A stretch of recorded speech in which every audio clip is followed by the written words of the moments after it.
অতীত অতীত এমন একটা জিনিস যেটা কখনো কখনো মানুষকে শান্তি দেয়, আবার কখনো মানুষকে এমন পর্যায়ে নিয়ে যায় যা তাকে খারাপ থেকে খারাপ কাজ করতেও দুটিবারও ভাবায় না। হ্যালো বন্ধুরা, আমি আশরাফ। আজ আপনাদের জন্য এখন পর্যন্ত 2025-এর সবচাইতে সেরা একটা সাসপেন্স থ্রিলার মুভি এলিফ্যান্টের এক্সপ্লেনেশন নিয়ে এসেছি। মুভিটা দেখার পর এতদিন পর্যন্ত যত সাসপেন্স থ্রিলার মুভি দেখেছেন সবগুলো মাথা থেকে বেরিয়ে যাবে, কিন্তু এই মুভিটার গল্প 10 দিন ধরে আপনার মাথায় ঘুরপাক খেতে থাকবে। পুরো মুভির মজা দেওয়ার জন্য মুভির প্রত্যেকটা ডিটেলস একদম ধরে ধরে এক্সপ্লেন করেছি। ভিডিও একটু বড় হবে, তারপর সম্পূর্ণ ভিডিওটা দেখবেন, আশা করি নিরাশ হবেন না। অন্ধকারে ঘেরা নিস্তব্ধ এক রাত, চারিদিকে ঘন জঙ্গল, পশু পাখির নিঃশ্বাসের শব্দ যেন পরিষ্কার কানে ভেসে আসছে। এমন টাইমেই জঙ্গলের ভিতর একটা গাড়ি এসে থামে। গাড়ি থেকে একটা লোক বের হয়ে ধীরে ধীরে সামনের দিকে এগুতে থাকে। একা বললে অবশ্য ভুল হবে, কারণ লোকটার সাথে ছিল কেউ একজন একটা লাশ। টানতে টানতে লোকটার লাশটাকে এই জায়গায় নিয়ে আসে। পেট্রোল ঢেলে অনেক খারাপভাবে সেটা জ্বালিয়ে দেয়। ধাউ ধাউ করে আগুন জ্বলছে। এ আগুন কার মনের আগুন তা বুঝতে পারবেন একদম ভিডিওর শেষে গিয়ে। যাই হোক, এত ভয়ানক একটা ঘটনা হলো। অফকোর্স সকাল হতে হতেই সবাই আগুনে পুরা বিভৎস সে লাশটার হদিস পেয়েও যায়। তারপর কি আর, নিউজ চ্যানেল, নিউজ পেপার সব জায়গায় এই ঘটনার ছড়াছড়ি। তবে ভিকটিমকে তা পুলিশ এখনও আইডেন্টিফাই করতে ব্যর্থ, কারণ কিলার আগুনে পুড়িয়ে বডিটার সে ব্যবস্থাটাই করে গেছে। এখান থেকে সিন শিফট হয়ে যায় চেন্নাইয়ের এক ফাইন্যান্স অফিসে, মানে একটা ব্যাংকও বলতে পারেন। এদিকে প্রত্যেক দিনের মতো ভিতরে টাকার গুনাগুনি লেনদেন এইসবই চলছে। তবে বাইরে বসে একদল গ্যাং মিলে প্ল্যান বানাচ্ছে 10 মিনিটের ভিতরে তারাই ব্যাংক লুটপাট করে পালাবে। ব্যাস, যেমন প্ল্যানিং তেমন কাজ। মাস্ক টাক্স লাগিয়ে একদম মেশিন হাতে ব্যাংকের ভিতরে ঢুকে পড়ে, তাও ব্যাংকের সিকিউরিটি গার্ডকে বন্দী বানিয়ে। সবাইকে ভয় দেখিয়ে তারা তাদের কাজ শুরু করে দেয়। লকার থেকে গহনা, অলংকার, টাকা পয়সা যেটাই হাতে লাগে একদম শূন্য করে দিচ্ছে। এদিকে আবার ব্যাংকের সিকিউরিটি ছিল সাহসী, সুযোগ বুঝে ডাকাত দলের লিডারের হাত থেকে বন্দুক ছিনিয়ে তাকে পরাজয় করার চেষ্টা তো করে, কিন্তু পেরে ওঠে না, যার ফলে বেচার আগে তার প্রাণ হারাতে হয়। এরাও আচ্ছা মতো লুটপাট করে সেখান থেকে 9-2-11 হয়ে যায়। পরবর্তী সিনে ক্যামেরা একটা নেম প্লেটের উপর নিয়ে যায় S Aravindan, IPS, assistant commissioner of police. ধীরে ধীরে ক্যামেরা সেই আরাভিন্দান ভাই সাহেবকে দেখানো হয়। এইটাই হচ্ছে Aravind, assistant commissioner of police. একটু আগে ব্যাংক রবারি যেটা হয়েছে ওইটাই আরাবিন্দ তদন্ত করছে। আর একটা কলাসটা বোঝা যায় আরাবিন্দ সেই গ্যাংটার ব্যাপারে কোনো লিডও পেয়ে গেছে। ব্যাস, সাথে সাথে আরাবিন্দ বাহাদুরের মতো সেই গ্যাংয়ের আড্ডায় গিয়ে পৌঁছে, যেখানে সেই গ্যাংটা গা ডাকা দিয়েছিল। আরাবিন্দে সেইখানে সবাইকে পেয়েও যায়। সাথে সাথে এটাও জানা যায় এরা আসলে এটা প্রথম না, শহরের বিভিন্ন জায়গা হতে এরকম ফাইন্যান্স ব্যাংকগুলোকে তারা টার্গেট করে বেশ কয়েকদিন ধরে এগুলোতে লুটপাট চালিয়ে আসছে। সো আরাবিন্দ এদের ধরতে চালাকি করে আগে ভাগেই এরকম সবগুলো ফাইন্যান্স ব্যাংকের মধ্যে টাকা, গহনা এগুলোর ভেতর করে একটা ট্রেকার ফিট করে রেখেছিল, যেটাই এখন এই ডাকাত দলের কাল হয়ে দাঁড়িয়েছে আর কি। ডাকাত দলের লিডার হচ্ছে এই লোকটা, একে একটু চিনে রাখা প্রয়োজন, শেষে গিয়ে কাজ আসতে পারে। তো তারপর আর কি, এর আরভিন্দ যে পুলিশ অফিসার সেটা জানতে পেরে তাকে মারতে আসে, কিন্তু উল্টো আরভিন্দের হাতে মার খেয়ে সবাইকে ভর্তা হতে হয়। আর এভাবে আরভিন্দ সবার 12টা বাজিয়ে তাদের সোজা হাজতে নিয়ে কেসটা এখানে ক্লোজ করে। চারিদিকে আরভিন্দের গুণগান ছড়িয়ে পড়ে। আর একটা কেস সলভ করতে না করতেই কমিশনার আরভিন্দকে ডেকে আরও একটা কেস ধরিয়ে দেয়, যেটা ছিল কিছুটা এই টাইপের। কিছু লোক ইলিগালি ক্ষতিকারক কিছু নেশা জাতীয় ট্যাবলেট বানাচ্ছে, এরপর সেগুলো ধমিয়ে তারা চারদিকে সাপ্লাই করে দিচ্ছে। তো আরভিন্দকে এদেরকে খুঁজে বের করে হাতে নাতে ধরতে হবে। আরভিন্দ তো কাজে লেগে পড়ে। এরই সাথে আমরা এসিপি রঞ্জিত কুমার নামে এই পুলিশ অফিসারটিকেও দেখি, যাকেও কিনা কমিশনার ডেকে ওই কেসটা দিচ্ছিল, যেটা আমরা একদম মুভির শুরুতে দেখেছিলাম না, কেউ একজন কারো মার্ডার করে জঙ্গলের ভিতর তার লাশ জ্বালিয়ে দিচ্ছিল। সাথে এখানে এটাও জানা যায় এইরকম ঘটনাটা প্রথম না, ঠিক সেম প্যাটার্নে অলরেডি আরও একটা ঘটনা হয়ে গেছে, মানে আরও একটা লাশ অলরেডি এভাবে পাওয়া গেছে। তাই কমিশনার রঞ্জিতকে বলে জলদি কেসটা সলভ করতে। রঞ্জিতও কোমর বেঁধে মাঠে নেমে পড়েছে, তার মতো করে সে কেসটা তদন্ত করছে। ওইদিকে সেম আরভিন্দ তাকে যে কেসটা দেওয়া হয়েছে সেটা তদন্ত চালাচ্ছে। আর দুজনের তদন্তই আমাদের একই সাথে দেখানো হয় আর কি। এদিকে রঞ্জিত কেস শুরু করতে না করতে কোনো ক্লু খুঁজে পাবে তো দূরের কথা, এরই মাঝে ঠিক সেমভাবে আরও একটা বডি পাওয়া যায়। কিলার একদম একটা সিম্পল ক্লু পর্যন্ত রেখে যায়নি। রঞ্জিতরা ভিকটিমকে, অর্থাৎ লাশটা কার, এটাও আইডেন্টিফাই করতে ব্যর্থ। জাস্ট এইটুকুই তারা জানতে পারছে যাদের মারা হচ্ছে তাদের একদম পয়েন্ট ব্লাঙ্ক থেকে গুলি করে মারা হচ্ছে। এরপর বডি এমনভাবে জ্বালিয়ে দেওয়া হচ্ছে যাতে আইডেন্টিফাই করা না যায়। ওইদিকে আরভিন্দকে দেখা যায় যে কিনা তার কেসটা তদন্ত করতে করতে তার টার্গেটদের খুঁজে নিয়েছে। আরফিন তার টার্গেটদের ফলো করতে করতে একটা রেস্টুরেন্টে যায়, যেখানে তারা ওই ক্ষতিকর ট্যাবলেটগুলো ডিল করছিল, অর্থাৎ নেশা জাতীয় কিছু জিনিস ছিল আর কি। আরফিন প্রমাণসহ তাদের হাতে নাতে ধরতে তাদের ফলো করেই যায়। অন্যদিকে রঞ্জিত এখনও সে পুরা ডেড বডির কেসের কোনো লিডই খুঁজে পাচ্ছে না। ইভেন্টকে দেখতে দেখতে আরও একটা সেম প্যাটার্নে মার্ডার হয়ে যায়। এসব দেখে রঞ্জিতের তো মাথা খারাপ, কিন্তু এদিকে কিলার তো থামছেই না। কয়েকদিন পরপর একটার পর একটা এরকম সেম প্যাটার্নে মার্ডার করে চলেছে, আর দিন শেষে রঞ্জিতকে কোনো ক্লু ছাড়াই খালি হাতে ফিরতে হচ্ছে। কিন্তু আরভিন্দের বেলায় তেমনটা না। আরভিন তার কেসটা সলভ করে নিয়েছে। একেবারে যে লোকগুলো এই ইলিগাল ট্যাবলেটগুলো তৈরি করছিল তাদের আড্ডায় গিয়ে তাদেরকেও একদম হাতে নাতেই ধরে আরভিন তার কেসটা সলভ করে নেয়। কিন্তু অপরদিকে রঞ্জিত একের পর এক ব্যর্থ হচ্ছিল, যার কারণে এখন কমিশনারের কাছ থেকেও তাকে অনেক কথা শুনতে হচ্ছে। কমিশনার রঞ্জিতকে আচ্ছা মতো বকে টোকে পাঠিয়ে দেয়। এদিকে আরভিন তার কেস সলভ করে নেওয়ায় কমিশনার আরভিনদের অনেক তারিফ করছে। একটা গানে গানে এভাবে আমাদের এই ঘটনাটা দেখানো হয়। রঞ্জিত একের পর এক ব্যর্থ হওয়ায় রীতিমতো টেনশনের মধ্যে পড়ে গেছে। এরই মাঝে রাতের দিকে তার কাছে একটা কল আসলে সাথে সাথে রঞ্জিত তাড়াহুড়ো করে গাড়ি নিয়ে বেরিয়ে পড়ে। কিন্তু মাঝরাস্তায় আসতেই কেউ রঞ্জিতের জন্য ট্র্যাপ বানিয়ে রেখেছিল, যে ট্র্যাপে পড়ে রঞ্জিতের ভয়াবহ একটা অ্যাক্সিডেন্ট হয়ে যায়। গাড়ি সহ উল্টে একদমই দূরে গিয়ে ছিটকে পড়ে। আর এর পরবর্তী সিনে আমরা রঞ্জিতকে হসপিটাল দেখি। রঞ্জিতের অবস্থা খারাপ, ট্রিটমেন্ট চলছে। এখনও ক্লিয়ারলি কিছু বলা যায় না, ট্রিটমেন্ট চলছে। এখন রঞ্জিতের এমন অবস্থা হওয়ায় কমিশনার আরভিনকে ডেকে রঞ্জিত যে কেসটা হ্যান্ডেল করছিল সেটা আরভিনদের হাতেই দেয়। কমিশনার আরভিনকে কেস ফাইলটা দিয়ে বলে, এই সাইকো কিলার একের পর এক মার্ডার করে যাচ্ছে। রঞ্জিত সেই কেসটাই হ্যান্ডেল করছিল, কিন্তু এখনও কোনো রকমের কোনো প্রমাণ পাওয়ার আগেই তার অ্যাক্সিডেন্ট হয়ে গেল। তাই এতটুকু থেকে কেসটা এখন তোমাকেই নিতে হবে। এটা তোমার অ্যাসিস্ট্যান্ট অফিসার মনোহর তোমাকে এই কেসে সাহায্য করবে। তো আরভিন্দের সাথে সাথে কেসটা তদন্ত করতে শুরু করে দেয়। প্রথমে একটা একটা করে প্রতিটা ঘটনাস্থলে গিয়ে ভালো করে জায়গাগুলো দেখতে শুরু করে, অর্থাৎ যেখানে বড়িগুলো পাওয়া গেছিল। আর এখন গিয়ে আরভিন বুঝতে পারছে রঞ্জিতের মতো এমন একজন অফিসার কেন কেসটার আগামাথা বের করতে পারছিল না। ঘটনাস্থলে নেই কোনো কিলারের ফুটপ্রিন্ট, নেই কোনো ফিঙ্গারপ্রিন্ট, নেই কোনো একটা চুল পরিমাণও প্রমাণ। মনোহর বলে, স্যার এটা নির্ঘাত কোনো সাইকো কিলারের কাজ। আরভিনদের কথা, কিন্তু পোস্টমর্টম রিপোর্টে দেখা যাচ্ছে ভিকটিমের গায়ে কোনো টর্চারের চিহ্নই নেই।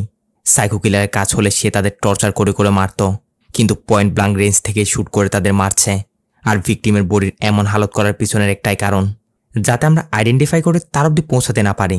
রিপোর্ট দেখে একটা বিষয় তো ক্লিয়ার, ভিকটিম সবাই সমবয়সী। যাই হোক, এইসব কিছু বলে টলে এখান থেকে ফেরার সময় আরভিন মনোহরকে তার ফ্যামিলির ব্যাপারে জিজ্ঞাসা করে। জানা যায় মনোহরের ওয়াইফ বেঁচে নেই। পরিবার বলতে শুধুমাত্র তার 6 বছর একটা ছেলে আছে। পুলিশ স্টেশনে যাওয়ার পথে মনোহর এক ফাঁকে তার ছেলেকে দেখতে একটু বাসায় যায়। আরভিন তো দাঁড়িয়ে দাঁড়িয়ে বাপ ছেলের এই ভালোবাসাগুলো দেখছে আর মুচকে মুচকে হাসছে। সিন শিফট হয়ে যায় পরবর্তী দিন। আরভিন স্টেশনের দিকে যাওয়ার সময় এই জায়গায় এসে তার গাড়ি নষ্ট হয়ে যায়। অনেকক্ষণ গুতুগুতি করার পরও কাজ হচ্ছে না, তাই আরভিন বাইরে এসে দাঁড়ায় যাতে কেউ লিফট দেয় আর কি। তখনই তার সামনে এই গাড়িটা এসে দাঁড়ায়। দেখা যায় গাড়ির ভিতর ছিল এই মেয়েটা, যাকে দেখা মাত্রই আরভিনদের রিয়াকশন চেঞ্জ। আর মেয়েটাও আরভিনকে দেখে কেমন যেন হাসছে। ঘটনা কি সেটা দেখাতে সিন আমাদের কিছুদিন আগের ফ্ল্যাশব্যাকে নিয়ে যায়। মেয়েটার নাম হচ্ছে সানজানা। সানজানাকে তার মা বাবা জোর জবরদস্তি একটা পাত্রের সাথে মিট করতে এই রেস্টুরেন্টে পাঠিয়েছে। সানজানা অবশ্য এখনো বিয়ে করতে রাজি না, তারপরও তার মা বাবার কথা, পাত্রের সাথে একবার কথা বলে তো দেখ। গ্রে কালারের একটা শার্ট পরে আছে ছেলেটা, ভালো করে দেখ, ওইখানে আশেপাশে হবে কোথাও। তো সানজানাও প্রথমে তার মাকে তো আচ্ছা মতো বকে দেয়, তারপর নজর বুলিয়ে দেখছে যে ছেলেটা সত্যি এসেছে নাকি, কিরকম দেখতে। এখানে এসে সানজানা কথা মতো গ্রে কালারের শার্ট পরা ছেলেটাকে পেয়েও যায়, যেটা দেখা যায় অন্য কেউ নয়, এটা ছিল আরভিন্দ। সানজানা গিয়ে আরভিন্দের সাথে কথা বলবেই কি, আরভিন্দকে দেখা মাত্রই সানজানার চোখ তার উপর আটকে গেছে। তো পরে গিয়ে জানা যায় সানজানাকে তার মা বাবা যে ছেলেটার সাথে দেখা করতে পাঠিয়েছে আরভিন্দ সেই ছেলেটা না। কথাবার্তা আর একটু আগাবেই কি, তখনই সেখানে কিছু গুন্ডা এসে আরভিন্দের উপর হামলা করতে শুরু করে। মানে পুলিশ যেখানে, গুন্ডাও সেখানে, তা তো সবাই জানেনি। ব্যাস এরপর কি আর হওয়ার, আরভিন্দ একজন একজনকে ধরে এদের ধুলাই করতে শুরু করে। আর আরভিন্দের এমন ফাইট দেখে সানজানা হাঁ করে আছে। আরভিন্দ যে পুলিশ অফিসার সেটাও বুঝতে তারা বেশি সময় লাগে না। এমনকি সানজানা তো আরভিন্দের উপর পুরাই ফিদা। আরভিন্দ তো এদের মেরে ধরে সেখান থেকে চলে যায়। সানজানাও যাওয়ার সময় ওই ছেলেটা আসে, মানে যে ছেলের সাথে তার মা বাবা তাকে দেখা করতে পাঠিয়েছিল, এসে সানজানাকে যখন বলে, সরি সানজানা, আসতে একটু লেট হয়ে গেল। সানজানা বলে, লেট করেছ, ভালোই করেছ ভাই, এখন তুমি এখান থেকে ফুটো, আমি আমার মনের মানুষ পেয়ে গেছি। এরপর থেকে সানজানা এতদিন ছেলেরা যেটা করে আসতো, মানে কোনো মেয়েকে পছন্দ হলে এতদিন ছেলেরা তাকে ফলো করত, কিন্তু এখন দিনকাল পরিস্থিতি এমন হলো যে মেয়ে ছেলের পিছনে লেগেছে, কপাল আর কি। তো সানজানা আরভিনদের অনেক ফলো করে, অনেক করে তাকে পটানোর চেষ্টা করছে, অনেকবার কল করে কথা বলার চেষ্টাও করে, বাট আরভিন কোনো পাত্তা দিচ্ছে না। এইভাবে আর কি তাদের সম্পর্কটা। সানজানা আগে থেকে আরভিনদের উপর লাড্ডু। সিন প্রেজেন্টে আরভিন অবশ্য সানজানাকে চিনতে পেরে তার গাড়িতে উঠতে চাচ্ছে না, বাট সানজানাও যেমন তেমন করে তাকে মানিয়ে নেয়, গাড়িতে বসিয়ে তাকে তার গন্তব্যে নামিয়ে দেয়। পরবর্তী সিনে আমরা দেখি আরভিন তার হসপিটাল এসেছে ও এসিপি রঞ্জিতের কি হালত সেটা দেখার জন্য। কারণ সে যেহেতু সিরিয়াল কিলিংয়ের এই কেসটা অনেকদিন ধরে তদন্ত করেছিল, তাই তার কাছে এমন কোনো না কোনো প্রমাণ তো থাকবে নিশ্চয়ই। তবে রঞ্জিতের হালত এখনও খারাপ, এখনও সে বেহুশ হয়ে পড়ে আছে। আরভিন রঞ্জিতের ওয়াইফের সাথেও কথা বলে, কিন্তু তার ওয়াইফ জানায় রঞ্জিত এসব বিষয়ে কোনোদিন তার সাথে কিছু শেয়ার করে না। সিন শিফট হয়ে যায় রাতে। প্রচণ্ড বৃষ্টি হচ্ছিল। একটা লোককে দেখা যায় বাস স্টপে বসে বসে মোবাইল টিপছে আর গাড়ির জন্য অপেক্ষা করছে। আশেপাশে আর কোনো মানুষজন নেই। একটু পরে সেইখানে একটা গাড়ি এসে দাঁড়ায়। গাড়ির ভিতরে লোকটা আজব রকম দেখতে একটা মাস্ক পরেছিল। আমাদের বুঝতে আর দেরি হয় না, এইটাই সে সিরিয়াল কিলার। গাড়ি থেকে বেরিয়ে ধীরে ধীরে বাস স্টপে বসে থাকা লোকটার দিকে এগিয়ে যায়। এই কিলারের হাতে ছিল আজব রকমের একটা লাঠি, যেটা দিয়ে সে ও লোকটার কাছে গিয়ে তার গলাতে এটা লাগাতেই লোকটার জায়গায় অজ্ঞান। যার মানে লাঠিটা ছিল একটা ইলেকট্রিক শক দেওয়ার লাঠি। এভাবে কিলার লোকটাকে বেহুশ করে সেখান থেকে নিয়ে যায়। আর পরবর্তী দিনে তার লাশ পাওয়া যায় পরিত্যক্ত একটা গোডাউনে। মার্ডারও হয়েছে সেম প্যাটার্নের সেম স্টাইলেই। আগুন দিয়ে জ্বালিয়ে ভিকটিমের আইডেন্টিফিকেশন নষ্ট করে দেওয়া হয়েছে। এইসব দেখে আরভিনদের তো মাথা ঘোরাচ্ছে, কারণ এটা সব মিলিয়ে টোটাল 7টা মার্ডার হয়ে গেল। যদিও আরভিনরা এবারও পোস্টমর্টম রিপোর্ট থেকে কিলারের ব্যাপারে খাস কিছু তো পায়নি, তবে হ্যাঁ, এবার তারা ভিকটিমের পায়ের ভিতর একটা প্লেটের মতো কিছু একটা পেয়েছে, যার মানে ভিকটিমের পায়ের মধ্যে কোনো সময় একটা সার্জারি হয়েছিল, যে সার্জারিতে তার পায়ে প্লেটটা লাগানো হয়। ডক্টর আরভিনদের বলে তদন্ত করে দেখতে পারো, এটার থেকে যদি ভিকটিমের ব্যাপারে কিছু জানা যায় আর কি। আরভিন্দর সাথে সাথে এই প্লেটটা নিয়ে বড় একজন ডক্টরের সাথে সে দেখা করে, যারা মূলত এই ধরনের প্লেটগুলো লাগিয়ে থাকে। তো ডক্টর আরভিনকে জানাই পায়ের মধ্যে কোনো ধরনের কোনো দুর্ঘটনা হলে এই ধরনের প্লেটগুলো লাগানো হয়। আর এই জিনিসটা আমাদের দেশে বের হয়েছে বেশি দেরি হচ্ছে না, 1 বছর মতো হবে আর কি। আরভিন বলে ডক্টর, এতদিন পর গিয়ে জাস্ট এইটুকু জিনিসে আমাদের হাতে লাগলো, আপনার একটা হেল্প চাই। যেহেতু এই জিনিসটা বের হয়েছে বেশি দেরি হচ্ছে না, সো এই 1 বছরের মধ্যে কাদের কাদের পায়ে এরকম জিনিসটা ঢুকিয়ে তাদের সার্জারি করা হয়েছে তার একটা লিস্ট কোনোরকম করে যদি আপনি একটু ব্যবস্থা করে দেন তাহলে ভালোই হয়। ডক্টরও বলে অবশ্য পারা যাবে, কারণ প্লেটের গায়ে যে কোম্পানির প্লেট তার নাম লেখা ছিল, সো এটা বের করা সহজ। কালকের ভিতরে আমি লিস্ট বের করে তোমায় পাঠিয়ে দিব। এসব বলে টলে যখনই আরভিন এখান থেকে ফিরছিল তখনই সে নোটিস করে তার সহকারী অফিসার মনোহরও এখানে একজন ডক্টরের কেবিন থেকে বের হচ্ছিল। দেখে তাকে অনেক চিন্তিত মনে হচ্ছিল। ঘটনা কি সেটা জানতে আরভিন সে ডক্টরটার কেবিনে যায়। গিয়ে তাকে আরভিন তার পরিচয় দিয়ে জিজ্ঞাসা করে যে মনোহর এখানে কি জন্য এসেছিল। ডক্টর যদিও প্রথম দিকে কিছু বলতে চাচ্ছিল না, তারপরও আরভিনদের জোরাজোরিতে তাকে বলতেই হয়। মনোহরের হার্টে নাকি রেয়ার একটা প্রবলেম হয়েছে, কিছুদিনের মধ্যে তার হার্ট ট্রান্সপ্লান্ট করতে হবে, তা না করা হলে তার জীবন যাবে। কিন্তু এর জন্য অবশ্য খরচও অনেক, হার্ট ডোনার পাওয়া মুশকিল। তাই মনোহর এখানে রেগুলারলি আসে আর রিকোয়েস্ট করে কিছু একটা ব্যবস্থা করা যায় কিনা। স্যার, মনোহর এই বিষয়টা কাউকে বলতে আমার মানা করেছিল, সো আপনি তাকে এই বিষয়ে কিছু জিজ্ঞাসা করবেন না যেন, যে বিষয় আমি আপনাকে শেয়ার করেছি। যাই হোক, এসব জিজ্ঞাসা করে আরভিন চলে আসে। আর পরবর্তী দিনেই মনোহর এসে আরভিনকে ও ডক্টর রিপোর্ট পাঠিয়েছে সেগুলো দেয়, অর্থাৎ পায়ের প্লেটের সার্জারি রিপোর্টগুলো। এই রিপোর্টে টোটাল 40 জনের মতো লোকের নাম ছিল, তবে ভিকটিমের বডির সাথে লিস্টে থাকা 7 জনের প্রোফাইল ভালো করে ম্যাচ করছিল, অর্থাৎ হাইট, ওয়েট, বয়স এগুলো বিবেচনায়। তাই আরভিনদের সন্দেহ ওই লাশটা এই 7 জনের মধ্য থেকে কেউ একজনের হবে। সাথে সাথে আরভিন এই 7 জনের ব্যাপারে তদন্ত করতে শুরু করে দেয়। সবার ডিটেলস কালেক্ট করে এক এক করে সবার সাথে গিয়ে দেখা করে। তবে ধারণা অনুযায়ী 7 জনের মধ্য থেকে 6 জনের সাথে দেখা করার পরও সবার পায়ে প্লেটটা লাগানো আছে। এখন বাকি আছে আর 1 জন মাত্র। আরভিনদের সন্দেহ এই একজনই হয়তো সেই ভিকটিম হবে। যে বাকি ছিল তার নাম হচ্ছে সুধাকর।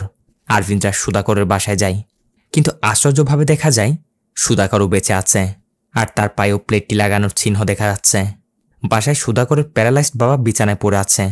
সুধাকর যাতে কোনো রকম সন্দেহ না করে তাই আরভিনরা তাকে বলে প্রোডাক্টের মান নিয়ে কোম্পানির বিরুদ্ধে একটা কমপ্লেন পাওয়া গেছে, তাই আমরা তদন্ত করে দেখছি।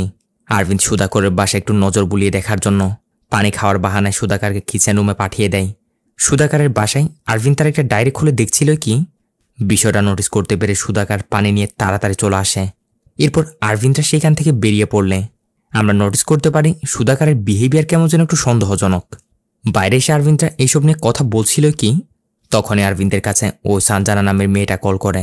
বলতে শুরু করে, আরভিন, যেখানে আমাদের ফার্স্ট টাইম দেখা হয়েছিল সেই রেস্টুরেন্টে আজ সন্ধ্যায় আমি তোমার জন্য অপেক্ষা করব, একটু এসে দেখা করো আমার সাথে। আরভিন তো অবশ্য রাজি হচ্ছে না, তারপরও সানজানা জোর জবরদস্তি দেখা করতে রাজি করায়। পরের সিনেই তারা রেস্টুরেন্টে দেখা করলে সানজানা একটা রিং বের করে আরভিনকে প্রপোজ করার চেষ্টা করে, কিন্তু আরভিন পরিষ্কার না করে দেয়। বলে, তুমি আমার ব্যাপারে এখনো ভালো করে কি বা জানো? কাউকে দেখে চেহারা ভালো লাগলো তাই বলে তাকে ভালোবেসে বসবে, এটা ভালোবাসা হতে পারে না, এটা জাস্ট ভালো লাগা। আর আমি এসবের মধ্যে জড়াতে চাই না, তুমি অন্য কোথাও অন্য কাউকে ট্রাই করো।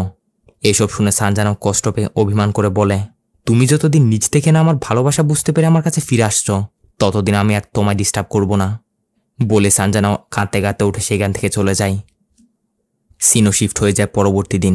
শহরে আরও একটা সেম প্যাটার্নে বডি পাওয়া গেছে। আরভিন তার ঘটনাস্থলে গিয়ে চেক করছে আর লোকাল পুলিশের কাছ থেকে জিজ্ঞাসা করছে ইদানিংয়ের ভিতরে এখানে কারো কোনো মিসিং কমপ্লেন্ট পাওয়া গেছে কিনা। লোকাল পুলিশগুলো বলে, না স্যার, এরকম তো কিছু পাওয়া যায়নি। তবে এরই মাঝে আরভিন নোটিস করে এই কনস্টেবল তার অফিসারকে কিছু একটা বলার জন্য গুতুগুতি করছিল।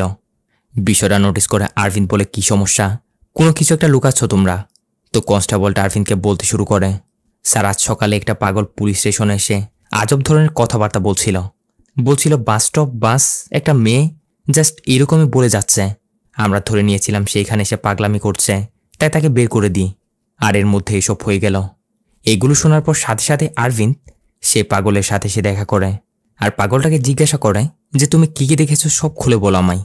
পাগলও বলতে শুরু করলে, আমরা দেখি গত রাতে বৃষ্টির মধ্যে কিলার তার গায়ে নিয়ে ঠিক সেমভাবে এ জায়গায় এসে থেমেছে। একটা মেয়ে বাস থেকে নেমে ছাতা হাতে অপোজিট সাইড থেকে আসছিল। মেয়েটি তখন মোবাইলে কথা বলছিল আর এই সুযোগে কিলার মেয়েটির সামনে গিয়ে সেমভাবে তাকেও ওই ইলেকট্রিক শকের লাঠিটা দিয়ে শক খাইয়ে বেহুশ করে দেয়। এরপর গাড়ির পিছনে ডিক্কিতে করে তাকে সেখান থেকে নিয়ে যায়। ঠিক ওই মুহূর্তে মূলত পাগলটা রাস্তার পাশে বসে এই দৃশ্যটা দেখেছিল, যেগুলো সে পুলিশকে বলতে থানায় যায়, বাট পুলিশ তাকে পাগলামি করছে মনে করে বের করে দেয়। পাগল আরভিন্দের এটাও জানায় সেই মেয়েটা রেগুলারলি নাকি তার স্কুটি করে সে রাস্তা দিয়ে যাতায়াত করত। তা আরভিন্দের কথা, রেগুলারলি যদি স্কুটি নিয়ে যাতায়াত করে তাহলে ঘটনার দিন বাস থেকে কেন নামলো? মনোহরের কথা, স্যার, নিশ্চয় তার স্কুটি নষ্ট হয়ে গেছে হবে। এই সূত্র ধরে তারা আশেপাশে স্কুটি রিপেয়ারিংয়ের দোকানগুলোতে খোঁজ নিতে শুরু করে দেয় যে কয়েকদিনের ভিতর কোনো মেয়েকে তার স্কুটি রিপেয়ারিং করতে দিয়েছে কিনা।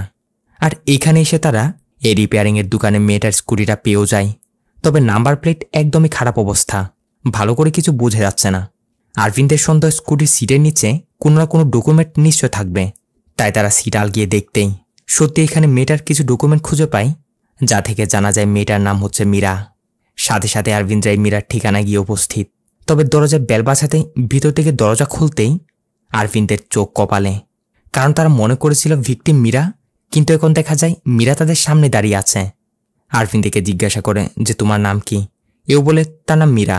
আরভিন্দ থেকে জিজ্ঞাসা করে যে তোমার সাথে এখানে বাসায় আর কে কে আছে? মীরা বলে বাবা মা আছে, কিন্তু তারা কিছু কাজে শহরের বাইরে গেছে, বর্তমানে আমি একাই থাকি। এখানে মীরাকে দেখে লোকাল থানার সে কনস্টেবলটা বলে ওঠে, আরে তুমি না কিছুদিন আগে থানায় এসেছিলে তোমার ডগের মিসিং কমপ্লেন দিতে? এইখানে আমরা দেখি সত্যি মীরা কয়েকদিন আগে থানায় গিয়েছিল। কনস্টেবল যখন ওই পাগলটাকে থানা থেকে বের করে দিচ্ছিল তখনই মীরাকে বাইরে দাঁড়িয়ে থাকতে দেখে কনস্টেবল তাকে জিজ্ঞাসা করেছিল যে কেন এসেছে। মীরা কনস্টেবলকে বলেছিল তার কুকুর নাকি মিসিং, তার কুকুরের মিসিং কমপ্লেন দিতে এসেছে। কনস্টেবল তখন মীরাকে বকা দিয়ে সেখান থেকে পাঠিয়ে দিয়েছিল যে তারা কুকুরের মিসিং কমপ্লেন নেয় না। আরভিন্দ মীরাকে জিজ্ঞাসা করে গত রাতে কোথায় ছিলে? মীরা বলে কেন স্যার, ঘরে তো ছিলাম। আরভিন্দ মনোহরকে ঘরটা তল্লাশি নিয়ে দেখতে বলে। সাথে আরভিন্দ নজর ঘুরিয়ে দেখে এইখানে কোথাও এমন কোনো কিছু দেখা যাচ্ছে না যা দেখে মনে হবে মীরা এখানে কুকুর পালে, মানে সব কিছু গুছানো গাছানো, আশেপাশে কুকুরের খাবার দেওয়ার জন্য কোনো বাটি রাখা নেই। তা আরভিন্দ এটা তো শিওর কুকুর মিসিংয়ের ব্যাপারটা মীরা মিথ্যায় বলেছে। ঠিক ওই মুহূর্তে মনোহর রুমের ভিতরে কিছু একটা দেখতে পেয়ে আরভিন্দের জুড়ে জুড়ে ডাকতে শুরু করে। আরভিন্দ ভিতরে গেলে দেখে বেডরুমের দেওয়ালে কিছু ফটো ঝোলানো ছিল, আর এই ফটো দেখে তাদের চোখ কপালে উঠে যায়, কারণ তারা এতক্ষণ যাকে মীরা ভেবে ভুল করছিল এরা আসলে মীরা না, মীরারই যমজ বোন তারা, যার অর্থ লাশটা সত্যি মীরারই। দেওয়ালে মীরাদের অনেকগুলো ফটো ঝোলানো, যার মধ্যে একটা ফটো ছিল একটা স্কুলের, যে স্কুলটা দেখে বোঝা যাচ্ছিল এটা একটা টুইন্সদের স্কুল। স্কুলের নামও ছিল কিছুটা এই ধরনেরই, টুইন্স বার্ট স্কুল। আরভিন্দের মনে পড়ে সে তার লিস্টের ও সপ্তম ব্যক্তি সুধাকারের বাড়িতেও জিজ্ঞাসাবাদের সময় তার বাসাতেও ঠিক একই রকমেরই দেখতে একটা স্কুলের ফটো দেখেছিল, যে ফটোটাও ঠিক সেম স্কুলেরই ছিল। যার অর্থ এই সুধাকারও তখন আরভিদকে মিথ্যা বলেছে। এই মীরার মতো সেও নিশ্চয় সুধাকার ছিল না, সে ছিল তার টুইন ভাই সুরেন্দ্র। তবে তারা মিথ্যা কেন বলেছে, কেন তাদের টুইন্সদের বিষয়টা লুকাতে চেয়েছে, ওইটা এখন আরভিন্দের জানার বিষয়। তাই আরভিন্দ আলাদা আলাদা করে সে সুরেন্দ্র এবং তারা দুজনের কাছ থেকে জিজ্ঞাসাবাদ করতে শুরু করে। একদিকে সুরেন্দ্রের স্টেটমেন্ট, স্যার গত মাসের 23 তারিখ তার যমজ ভাই সুধাকার তাকে কল করে জানায় তার বাসায় ফিরতে একটু লেট হবে। অন্যদিকে মীরাও তার স্টেটমেন্টে বলছে, স্যার পরশুদিন রাতে আমার বোন মীরা আমায় কল করে স্কুটি নষ্ট হয়ে যাওয়ার বিষয়টা বলে, স্কুটি রিপেয়ারিংয়ের জন্য দিয়ে তার বাসায় ফিরতে নাকি একটু লেট হবে। তবে কথা মতো পরবর্তী দিন সুরেন্দ্রর কাছে না তার ভাই সুধাকার ফিরেছিল, এদিকে তারার কাছে না তার বোন মীরা ফিরেছিল। এইখানে একটা বিষয় আপনাদের বলে রাখি, তারা এবং সুরেন্দ্রর এই দুটো ঘটনায় মূলত আলাদা আলাদা মাসে আলাদা আলাদা ডেটে হয়েছে। দুজনের কাছ থেকে আরভিন্দ আলাদা আলাদা করে জিজ্ঞাসা করছে, তবে ঘটনা একই রকমের যেহেতু তা আমাদের একই সাথে দেখানো হচ্ছে, তাই কনফিউজড হওয়ার কিছু নেই। একদিকে সুরেন্দ্র তার ভাই সুধাকারের জন্য চিন্তিত, অন্যদিকে তারা তার বোন মীরার জন্য। ঠিক ওই মুহূর্তে তাদের মোবাইলে কেউ একজন একটা ভিডিও মেসেজ পাঠায়, যেখানে মাস্ক পরিহিত সে সাইকো কিলার সুধাকারকে টর্চার করতে করতে সুরেন্দ্রকে বলছে, তুমি যদি আমার কথা মতো করেছ, তুমি যদি আমার কথা মতো না করো তাইলে তোমার ভাইকে মেরে ফেলবো। অন্যদিকে সেম বিষয়টা তারার সাথেও তার বোন মীরাকে বন্দী করে কিলার টর্চার করে করে তারাকে বলছে, তুমি যদি আমার কথা মতো না করেছো তাইলে তোমার বোনকে মেরে ফেলবো। এইসব দেখে তারা তো ভয় পেয়ে সিদ্ধান্ত নিয়েছিল সে পুলিশের কাছে গিয়ে সবকিছু বলে দিবে। তবে পুলিশ স্টেশন গিয়ে পৌঁছাতেই তার কাছে কিলারের কল, হুমকি দিতে শুরু করে যে আমার নজর অলওয়েজ তোমার উপরে আছে, যদি পুলিশকে কিছু বলার চেষ্টা করেছো না তাইলে তোমার বোনকে হারাবে। ঠিক ওই মুহূর্তে কনস্টেবল পাগলটাকে বের করার সময় তারাকে দেখে জিজ্ঞাসা করেছিল, তখন তারাও ভয়ে পুলিশকে কিছু বলতে পারে না, মিথ্যা একটা বলে দেয় যে তার কুকুর মিসিংয়ের কমপ্লেন দিতে এসেছে। এরপর বাসায় ফিরে গেলে আলাদা আলাদাভাবে কিলার আবারও দুজনকে কল করে একটা রেল স্টেশনের পাশে ডাকে। তারাও কথা মতো সেখানে যাওয়ার পরপরই কেউ একজন পিছন থেকে এসে কিছু একটা দিয়ে তাদের বেহুশ করে সেখান থেকে নিয়ে যায়। চোখ খুলতে তারা নিজেদের আন্ডার কনস্ট্রাকশন একটা বিল্ডিংয়ে দেখতে পায়। তাদের পাশে তাদের মোবাইল ফোনটাও রাখা ছিল, যেখানে কিলার তাদের ভিডিও কল করে জানায় সামনে একটা রুম দেখা যাচ্ছে, সেখানে ঢুকো। কথা মতো এরাও যখন সেই রুমটাতে ঢুকে তখন দেখেন চেয়ারের সাথে এখানে কেউ একজনকে বেঁধে রাখা হয়েছে, মুখসহ তার পুরো বডি চটের বস্তা দিয়ে কাভার করা। পাশে ছিল একটা পিস্তল। কিলার তাদের ইনস্ট্রাকশন দিচ্ছে, মেশিনটা হাতে নাও আর তোমাদের সামনে থাকা ব্যক্তিটার ঠিক কপাল বরাবর গুলি করো, তবে তোমাদের ভাই বা বোন ছাড়া পাবে। কিন্তু এরকম একটা কাজ কেই বা করতে চাইবে? সুরেন্দ্র যেরকম করে মানা করেছিল এই কাজটা করবে না, তারাও ঠিক সেমভাবে না করেছিল। বাট কিলারের কথা, র্যান্ডম একটা লোকের জন্য তোমরা তোমাদের আপনকে হারাতে পারবে তো? যদি পারো তাহলে বলো, আমি তোমার ভাইকে মেরে ফেলছি, তুমি সেই লোকটাকে ছেড়ে দিয়ে চলে যাও। দেরি করো না, শ্যুট করো, সময় 5 সেকেন্ড, না হয় তোমার আপন রক্তকে হারাতে রেডি হয়ে যাও। এখন এরকম একটা পরিস্থিতিতে পড়ে কে কী বা করতে পারবে? সুরেন্দ্র তার ভাইকে বাঁচাতে সে র্যান্ডম লোকটাকে শ্যুট করে দেয়, ঠিক সেমভাবে তারাও তার বোন মীরাকে বাঁচাতে সে র্যান্ডম লোকটাকে শ্যুট করে দেয়। এরপর তারা কিলারের কথা মতো বাসায় চলে গেছিল, মনে করেছিল পরের দিনে তাদের ভাই বা বোনকে ছেড়ে দেওয়া হবে। কিন্তু এর পরের দিনে সেই কিলার তাদের আরও একটা ভিডিও পাঠায়, যে ভিডিওতে দেখা যায় তারা যে র্যান্ডম লোকদের গুলি করে মেরেছে সে সব কিছু রেকর্ড করে নেওয়া হয়েছিল। যেমন করে ভিডিওটা সুরেন্দ্রকে পাঠানো হয় সেরকম করে তারাকেও। আর এদের সেখান থেকে চলে আসার পরপরই ভিডিওতে দেখা যায় সেখানে মাস্ক পরিহিত সেই কিলারটাও আসে, এসে সুরেন্দ্ররা কাকে শ্যুট করে মারল সেটা দেখাতে কিলার তাদের উপর থেকে কাপড়টা সরাচ্ছে। আর কাপড় সরাতেই দেখা যায় সুরেন্দ্ররা অন্য কাউকে না, সুরেন্দ্র তার ভাই সুধাকরকে গুলি করে মেরেছিল আর তারা তার বোন মীরাকে গুলি করে মেরেছে। অর্থাৎ কিলার এমনভাবে পুরো মাস্টার প্ল্যানটা সাজায় তাদের হাত দিয়ে তাদের যমজ ভাই বা বোনকে মারিয়েছে। যে দৃশ্য দেখে সুরেন্দ্ররা তো রীতিমতো ভয় পেয়ে যায়। আর এরপর থেকে তারা এভাবে নিজের আপনকে হারানোর বেদনা নিয়ে দুঃখে কষ্টে মরে যাচ্ছে। কারো সাথে এই বিষয়ে কিছু শেয়ারও করতে পারছিল না, কারণ কিলারের কাছে তাদের ওই ভিডিওটা রয়েছে যেখানে দেখা যাচ্ছে তারাই গুলি করে মারছে।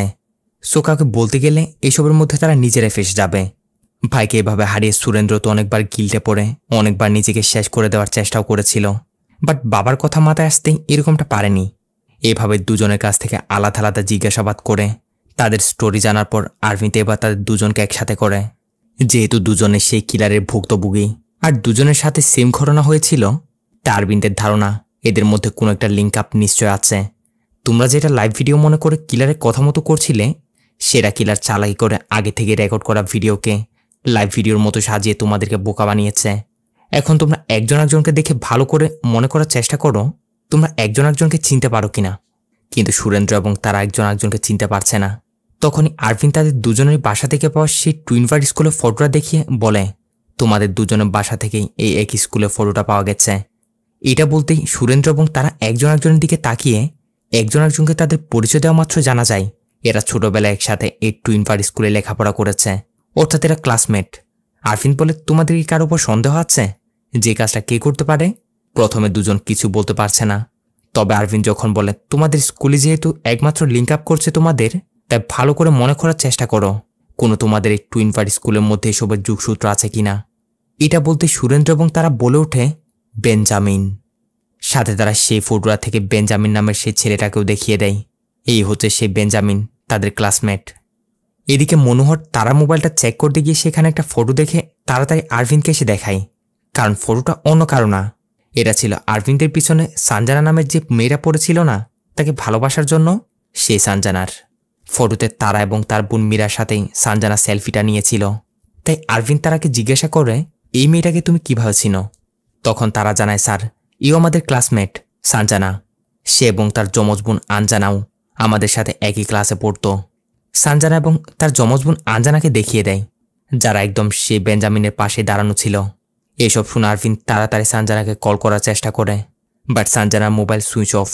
আরভিন তারাদের জিজ্ঞাসা করে যে স্কুলে কি এমন ঘটেছিল যে তোমরা এত শির হয়ে এই বেঞ্জামিনের উপরে সন্দেহ করছো। এরাও স্কুল লাইফের কিছু ঘটনা আরভিনকে বলতে শুরু করে, তবে আমাদের ঘটনাটা এখন দেখানো হয় না। সব শুনে আরভিন তাদের কাছ থেকে তাদের বাকি ক্লাসমেটের ব্যাপারে জানতে চায়, কিন্তু স্কুল থেকে বের হওয়ার পর তাদের একজন একজনের সাথে কোনো যোগাযোগ নেই। তারা একজন একজনের ব্যাপারে জানে না। এইসব কিছু বলে টলে আরভিন তাদের ছেড়ে দিলে এরা যখনই সেখান থেকে চলে আসছিল, তখনই মনোহর সুরেন্দ্রকে জিজ্ঞাসা করে ওঠে, আচ্ছা, পায়ের অ্যাক্সিডেন্ট এবং পায়ের সার্জারি তো তোমার হয়নি, তোমার ভাই সুধাকারের হয়েছিল। তার মানে সেই প্লেটও লাগানো হয়েছিল সুধাকারকে। তাহলে ঠিক সেম জায়গায় তোমার পা কীভাবে কাটল? সুরেন্দ্র বলে, স্যার, আমরা দুই ভাইকে ওপরওয়ালা ওইভাবে সৃষ্টি করেছে, আমরা যেন একে অপর থেকে আলাদা না। যখন সুধাকারের কিছু হতো তখন তার কষ্টটা আমার মধ্যে অনুভব হতো। তার পায়ের একটা অ্যাক্সিডেন্ট হওয়ায় তার পায়ে সার্জারি করে এই প্লেটটা লাগানো হয়, কিন্তু তার কষ্ট দেখে সেটা আমার সহ্য হয় না, যার জন্য ঠিক সেম জায়গায় আমি আমার পা কেটে ফেলি। এজন্যই মূলত সার্জারির মতো দেখতে এই দাগটা। বলে তারা সেখান থেকে চলে যায়। মনোহর আরভিনকে বলে, স্যারেদের কথা তো পুরোপুরি বিশ্বাস করা যাচ্ছে না। অবশ্য আরভিনদের কথা কোনটা সত্য কোনটা মিথ্যে তা জানতে হলে আমাদের এই টুইনভার স্কুলে যেতে হবে। বলে পরে সিনেই আরভিনরা খোঁজ নিয়ে সে টুইনভার স্কুলের প্রতিষ্ঠাতা শান্তি নামের এই মহিলার সাথে সে দেখা করে। আরভিন শান্তিকে সবই খুলে বলে যে, ম্যাডাম, গত কয়েক মাসের ভিতরে চেন্নাই 8টা মার্ডার হয়ে গেছে, সবগুলোর প্যাটার্নই সেম। আর এর যোগসূত্র রয়েছে আপনার এই টুইনভার স্কুলের এই বেচের এই ক্লাসমেটদের মধ্যেই। বলে আরভিন স্কুলের সে ফটোটা দেখালে আরভিনদের আর কিছু বলার আগেই শান্তি বলে ওঠে, বেঞ্জামিন। অর্থাৎ শান্তিরও সন্দেহ এরকম হলে তাহলে মার্ডারগুলো বেঞ্জামিনই করছে। এরপর শান্তি পুরো ঘটনা আরভিনদের বলতে শুরু করে। সিন আমাদের ফ্ল্যাশব্যাকে নিয়ে যায়। শান্তি এবং তার স্বামী বিশ্বনাথ মিলে তারা একটা স্কুল শুরু করেছিল, যার নাম ছিল এসভি মার্টিকুলেশন স্কুল। স্কুলটা প্রতিষ্ঠা করার 2 বছরের মধ্যেই আশ্চর্যজনকভাবে তাদের স্কুলে একই সাথে একই ক্লাসেই 6 জন টুইন বাচ্চা ভর্তি হয়। আর আশ্চর্যজনক এই ঘটনা মিডিয়ার নজর আসলে, মিডিয়ায় বিষয়টা নিয়ে প্রতিবেদন করলে বিশ্বনাথদের স্কুলটা অনেক ফেমাস হয়ে যায়। তখনই শান্তির স্বামী বিশ্বনাথের মাথায় একটা প্ল্যান আসে। আরও ফেমাস হওয়ার জন্য বিশ্বনাথ ঘোষণা করে দেয়, যদি কেউ এরকম টুইন বাচ্চা তাদের স্কুলে ভর্তি করায় তাহলে দুজনের খরচ দিতে হবে না, একজনের সাথে আরেকজনের অ্যাডমিশন ফ্রি। এই অফারটা প্রকাশ করতেই সে মুহূর্তে শহরে যত টুইন বাচ্চা ছিল সবার প্যারেন্টস তাদের বাচ্চাদের এই স্কুলে নিয়ে এসে ভর্তি করাতে শুরু করে। আর এইভাবে দেখতে দেখতে তাদের পুরো স্কুল টুইন বাচ্চায় ভরে যায়। তখন এই স্কুলের নাম পরিবর্তন করে রাখা হয় টুইন বার্ড স্কুল। এর কিছুদিন পর শান্তি এবং তার স্বামী বিশ্বনাথ চেন্নাইয়ের একটা চেস কম্পিটিশনের চিফ গেস্ট হিসেবে ইনভাইট পেয়ে সে কম্পিটিশনে যায়। ওইখানে তারা প্রথমবারের মতো সে বেঞ্জামিনকে দেখে। বেঞ্জামিন ছিল সে কম্পিটিশনের চেস চ্যাম্পিয়ন। শান্তি এবং বিশ্বনাথের হাত দিয়েই বেঞ্জামিনকে পুরস্কার দেওয়া হয়। সাথে শান্তিরা তখন এটাও জানতে পারে বেঞ্জামিনরাও টুইন ব্রাদার। বেঞ্জামিনের টুইন ভাইয়ের নাম হচ্ছে ফ্রান্সিস। বিশ্বনাথের মাথায় একটা প্ল্যান আসতে শুরু করে, বেঞ্জামিনের মতো এরকম চ্যাম্পিয়ন একটা ছেলে যদি তাদের স্কুলে আসে তাইলে তার স্কুলের আরও নাম হবে। তাই বেঞ্জামিনদের তাদের স্কুলে নিয়ে আসার জন্য বিশ্বনাথ শান্তিকে নিয়ে বেঞ্জামিনদের খোঁজে তার বাসায় গিয়ে পৌঁছায়। তবে এখানে এসে তারা জানতে পারে বেঞ্জামিনরা অনাথ, ফুটপাতে অনেক কষ্টেই তাঁবু টাঙ্গিয়ে জীবন পার করছিল। তবে লেখাপড়ায় দুজন অনেক এগিয়ে। বেঞ্জামিন চালাক চতুর একটা ছেলে, তবে তার ভাই ফ্রান্সিস মেন্টালি একটু দুর্বল, তার মেন্টালি কিছু সমস্যা আছে। বিশ্বনাথ কথা মতো বেঞ্জামিনদের তার স্কুলে নিয়ে যাওয়া এবং থাকা খাওয়ার সব ব্যবস্থা করে দেওয়ার অফারটা দিলে বেঞ্জামিন প্রথম দিকে সেটা না করে দেয়। তবে বেঞ্জামিন তার ভাই ফ্রান্সিসের ভালো একটা ভবিষ্যতের কথা চিন্তা করে পরে এই অফারে রাজি হয়, কারণ ওই স্কুলে লেখাপড়া করলে ফ্রান্সিসও ভালো কিছু একটা হতে পারবে। এরই সাথে থাকার জন্য ভালো একটা ঘরও পেল। বিশ্বনাথরা বেঞ্জামিনদের তাদের স্কুলে একটা হোস্টেলেই থাকা খাওয়ার ব্যবস্থা করে দেয়, পাশাপাশি স্কুলে তাদের অ্যাডমিটও করায়। আর এর পরবর্তী দিন থেকেই বেঞ্জামিন এবং ফ্রান্সিস স্কুলে যেতে শুরু করে। শান্তি তাদের ক্লাসে নিয়ে গিয়ে তাদের ক্লাসমেট সবার সাথে দুই ভাই পরিচয় করিয়ে দেয়। একটা বিষয় মাথায় রাখা প্রয়োজন, এখানে যারা আছে সবাই টুইন। বেঞ্জামিনরা সহ তাদের ক্লাসের টোটাল 11 জন টুইন, অর্থাৎ 11 জন সমান টোটাল 22 জন স্টুডেন্ট। যাই হোক, এরপর থেকে বেঞ্জামিন করছিল বাইরের চেস কম্পিটিশনে বাজিমাত, অন্যদিকে ফ্রান্সিস করছিল তার ক্লাসে বাজিমাত। দুজন সব দিক দিয়ে ফার্স্ট। প্রত্যেকটা টিচারের চোখে বেঞ্জামিন এবং তার ভাই ফ্রান্সিস তাদের মধ্যমণি হয়ে ওঠে। প্রত্যেকটা টিচারের মুখে মুখে তাদের সুনাম। প্রথম দিকে ক্লাসমেটদের চোখে বিষয়টা ভালো লাগলেও ধীরে ধীরে সবার এই দুই ভাইয়ের উপর হিংসা হতে শুরু করেছে যে এই দুই রাস্তার ছেলে এত নাম কামাচ্ছে আর তারা কিছু করতে পারছে না। কিছুদিন পর স্কুলে একটা পেরেন্টস মিটিংয়ের আয়োজন করা হলে স্কুলের সকল বাচ্চাদের মা বাবারা এসেছে, কিন্তু বেঞ্জামিনরা অনাথ ছিল। তাই তারা দুই ভাই নকল গুপ লাগিয়ে একজন একজনের প্যারেন্টস সেজে শান্তির সামনে আসে। বেঞ্জামিন পরিচয় দেয় সে ফ্রান্সিসের বাবা মা, আর ফ্রান্সিস পরিচয় দেয় সে বেঞ্জামিনের বাবা মা। দুই ভাই এভাবে একজন একজনকে আগলে রেখেছিল, যে বিষয়টা শান্তির একদম অন্তরে গিয়ে লাগে, যেতে দুই ভাইয়ের শিক্ষা চিন্তাভাবনা সবার থেকে কতই না আলাদা। তবে বাকি স্টুডেন্টরা তাদের প্যারেন্টসদের কাছ থেকে আচ্ছা মতো বকা শুনছিল যে এই বেঞ্জামিনদের দেখে তোমরা কিছু শেখো, কিভাবে সফলতা অর্জন করতে হয়। এর ফলে ক্লাসমেট সবার রাগ বেঞ্জামিন এবং ফ্রান্সিসের উপর ক্রমশ বাড়তেই থাকে। পরবর্তী দিন বেঞ্জামিন ক্লাসে এসে দেখে ফ্রান্সিস কান্না করছিল। বেঞ্জামিন এসে জিজ্ঞাসা করে যে কি হয়েছে তোর। ফ্রান্সিস বলে সবাই আমাকে নিয়ে মজা করছে, আমার মা বাবাকে নিয়ে তারা খারাপ খারাপ কথা বলছে। এই বিষয় শুনে বেঞ্জামিনের সহ্য হয় না, যার ফলে সে সবার উপর রেগে যায়। সবাই মিলে তাদের মধ্যে একটা ফাইটও হয়ে যায়। শান্তির কানে খবর গেলে শান্তি বেঞ্জামিন সহ সবাইকে পানিশমেন্ট দেয়। তারপর এর কিছুদিন পরে ছিল all India super chess competition, যেটা এতদিন যা কম্পিটিশন হয়েছে সব কম্পিটিশনের উপর। তাই শান্তি তার স্বামী বিশ্বনাথের কথা মতো বেঞ্জামিনকে সেই কম্পিটিশনে দাঁড় করাতে ভালো মতো চেস ট্রেনিং করাচ্ছিল। কিন্তু এইটা করতে গিয়ে শান্তি নোটিস করে বেঞ্জামিন তার সাথে খেলায় বারবার হেরে যাচ্ছিল, যেটা দেখে শান্তি বেঞ্জামিনকে একটু অভিমান করে বলে, এইভাবে খেললে তো তুমি প্রথম রাউন্ডে হেরে বসবে, স্কুলের নাকও কাটা যাবে, মনে হচ্ছে তোমার প্রিপারেশন ভালো না, তোমার কম্পিটিশনে যেতে হবে না। বেঞ্জামিন শান্তিকে রিকোয়েস্ট করে ম্যাডাম আরেকটা লাস্ট গেম হয়ে যাক। শান্তি বলে আর কত, অলরেডি 4টা হেরেছ। তারপরও বেঞ্জামিন শান্তিকে জোর করে আরেকটা গেম খেলায়, যেখানে বেঞ্জামিন তার আসল মাইন্ড গেম দেখিয়ে দেয়। শান্তিকে চেস বোর্ডে টিকতে দেয় না, 1 মিনিটে অনেক বাজেভাবে হারিয়ে দেয়, যা দেখে শান্তি তো রীতিমতো অবাক। সাধারণত মানুষের brain plan A plan B এরকম করে মাইন্ড সেট আপ করে থাকে, তবে বেঞ্জামিনের ক্ষেত্রে পুরোপুরি উল্টোটা। সে প্ল্যান এ প্ল্যান বি এর পাশাপাশি প্ল্যান সিও রাখত, আর সব কিছুকে একত্রে করে সে তার ব্রেনকে ওইভাবে কাজে লাগাতে পারত। এরকমই একজন ব্রিলিয়ান্ট ছেলে বেঞ্জামিন। শান্তি যখন তাকে জিজ্ঞাসা করে যে এতক্ষণ তুমি চাইলে আমায় ইজিলি হারাতে পারতে, তাহলে তারপরও আমার থেকে হারছিলে কেন, তখন বেঞ্জামিন জবাবে যেটা বলে শান্তির চোখ দিয়ে জল চলে আসার অবস্থা। বলে, ম্যাডাম একজন ছেলে তার মাকে কিভাবে হারাতে পারে, অর্থাৎ বেঞ্জামিন শান্তিকে তার মায়ের মতো ভালোবাসে। বলে, ম্যাডাম ছোটবেলা থেকে আজ অবধি মায়ের আদর স্নেহ পায়নি, কিন্তু আপনাকে দেখে মায়ের ভালোবাসা কি জিনিস সেটা বুঝতে পারছি। আমি কি একটিবারের জন্য আপনাকে মা বলে ডাকতে পারি? শান্তি হ্যাঁ বলতে যাবেই কি, ঠিক তখনই বিদ্যুৎ চলে যায়। আর বিদ্যুৎ চলে যেতেই বেঞ্জামিন কেন যায় না পাগলের মতো রুম থেকে ছুটতে শুরু করে। সাথে দেখা যায় ফ্রান্সিস ওইদিকে রুমের ভেতর অন্ধকারে জুড়ে জুড়ে চিৎকার করছিল। বেঞ্জামিন তাড়াতাড়ি সে ফ্রান্সিসকে বুকে জড়িয়ে ধরে তাকে শান্ত করাতে শুরু করে। সাথে আমরাও জানতে পারি ফ্রান্সিসের আসলে ছোটবেলা থেকেই একটা বিশেষ রোগ আছে, অন্ধকার দেখলেই সে প্রচণ্ড ভয় পেয়ে যায়। রোগটার নাম হচ্ছে নিক্টোফোবিয়া। বিশেষ ধরনের একটা মেন্টাল প্রবলেম। তাই এই জন্য বেঞ্জামিন ফ্রান্সিসকে অন্ধকারে কখনো একা ছাড়ে না, একদম বুকের ভিতর আগলে রাখে। যাই হোক, এর কিছুদিন পরে টুর্নামেন্টের সময় হয়ে আসায় বেঞ্জামিনকে চেন্নাই থেকে দিল্লি যেতে হবে। যদিও ফ্রান্সিসকে একা রেখে বেঞ্জামিনের যেতে মন চাচ্ছিল না, তারপরও শান্তিরা তাকে বোঝায় যে আমরা তো আছি, ফ্রান্সিসের জন্য কোনো চিন্তা করো না তুমি, আমরা তার টেক কেয়ার করব। এই কথায় সাহস পেয়ে বেঞ্জামিনের টুর্নামেন্টের উদ্দেশ্যে দিল্লির জন্য বেরিয়ে পড়ে। কিন্তু বেঞ্জামিনের যাওয়ার পর থেকেই ক্লাসের সব বাচ্চারা মিলে যখনই সুযোগ পেত তখনই ফ্রান্সিসকে তারা নানা রকম করে হ্যারেস করত। কখনো ধরে ছোট ছোট বিষয় নিয়ে মারধর করত, তো কখনো ক্লাসের সবার সামনে তার প্যান্ট খুলে দিত। এইভাবে যতটুকু টর্চার করা যায় আর কি, তারা ফ্রান্সিসের সাথে সেরকমটা করত। ফ্রান্সিস একা একা বসে অজোরে কান্না করত।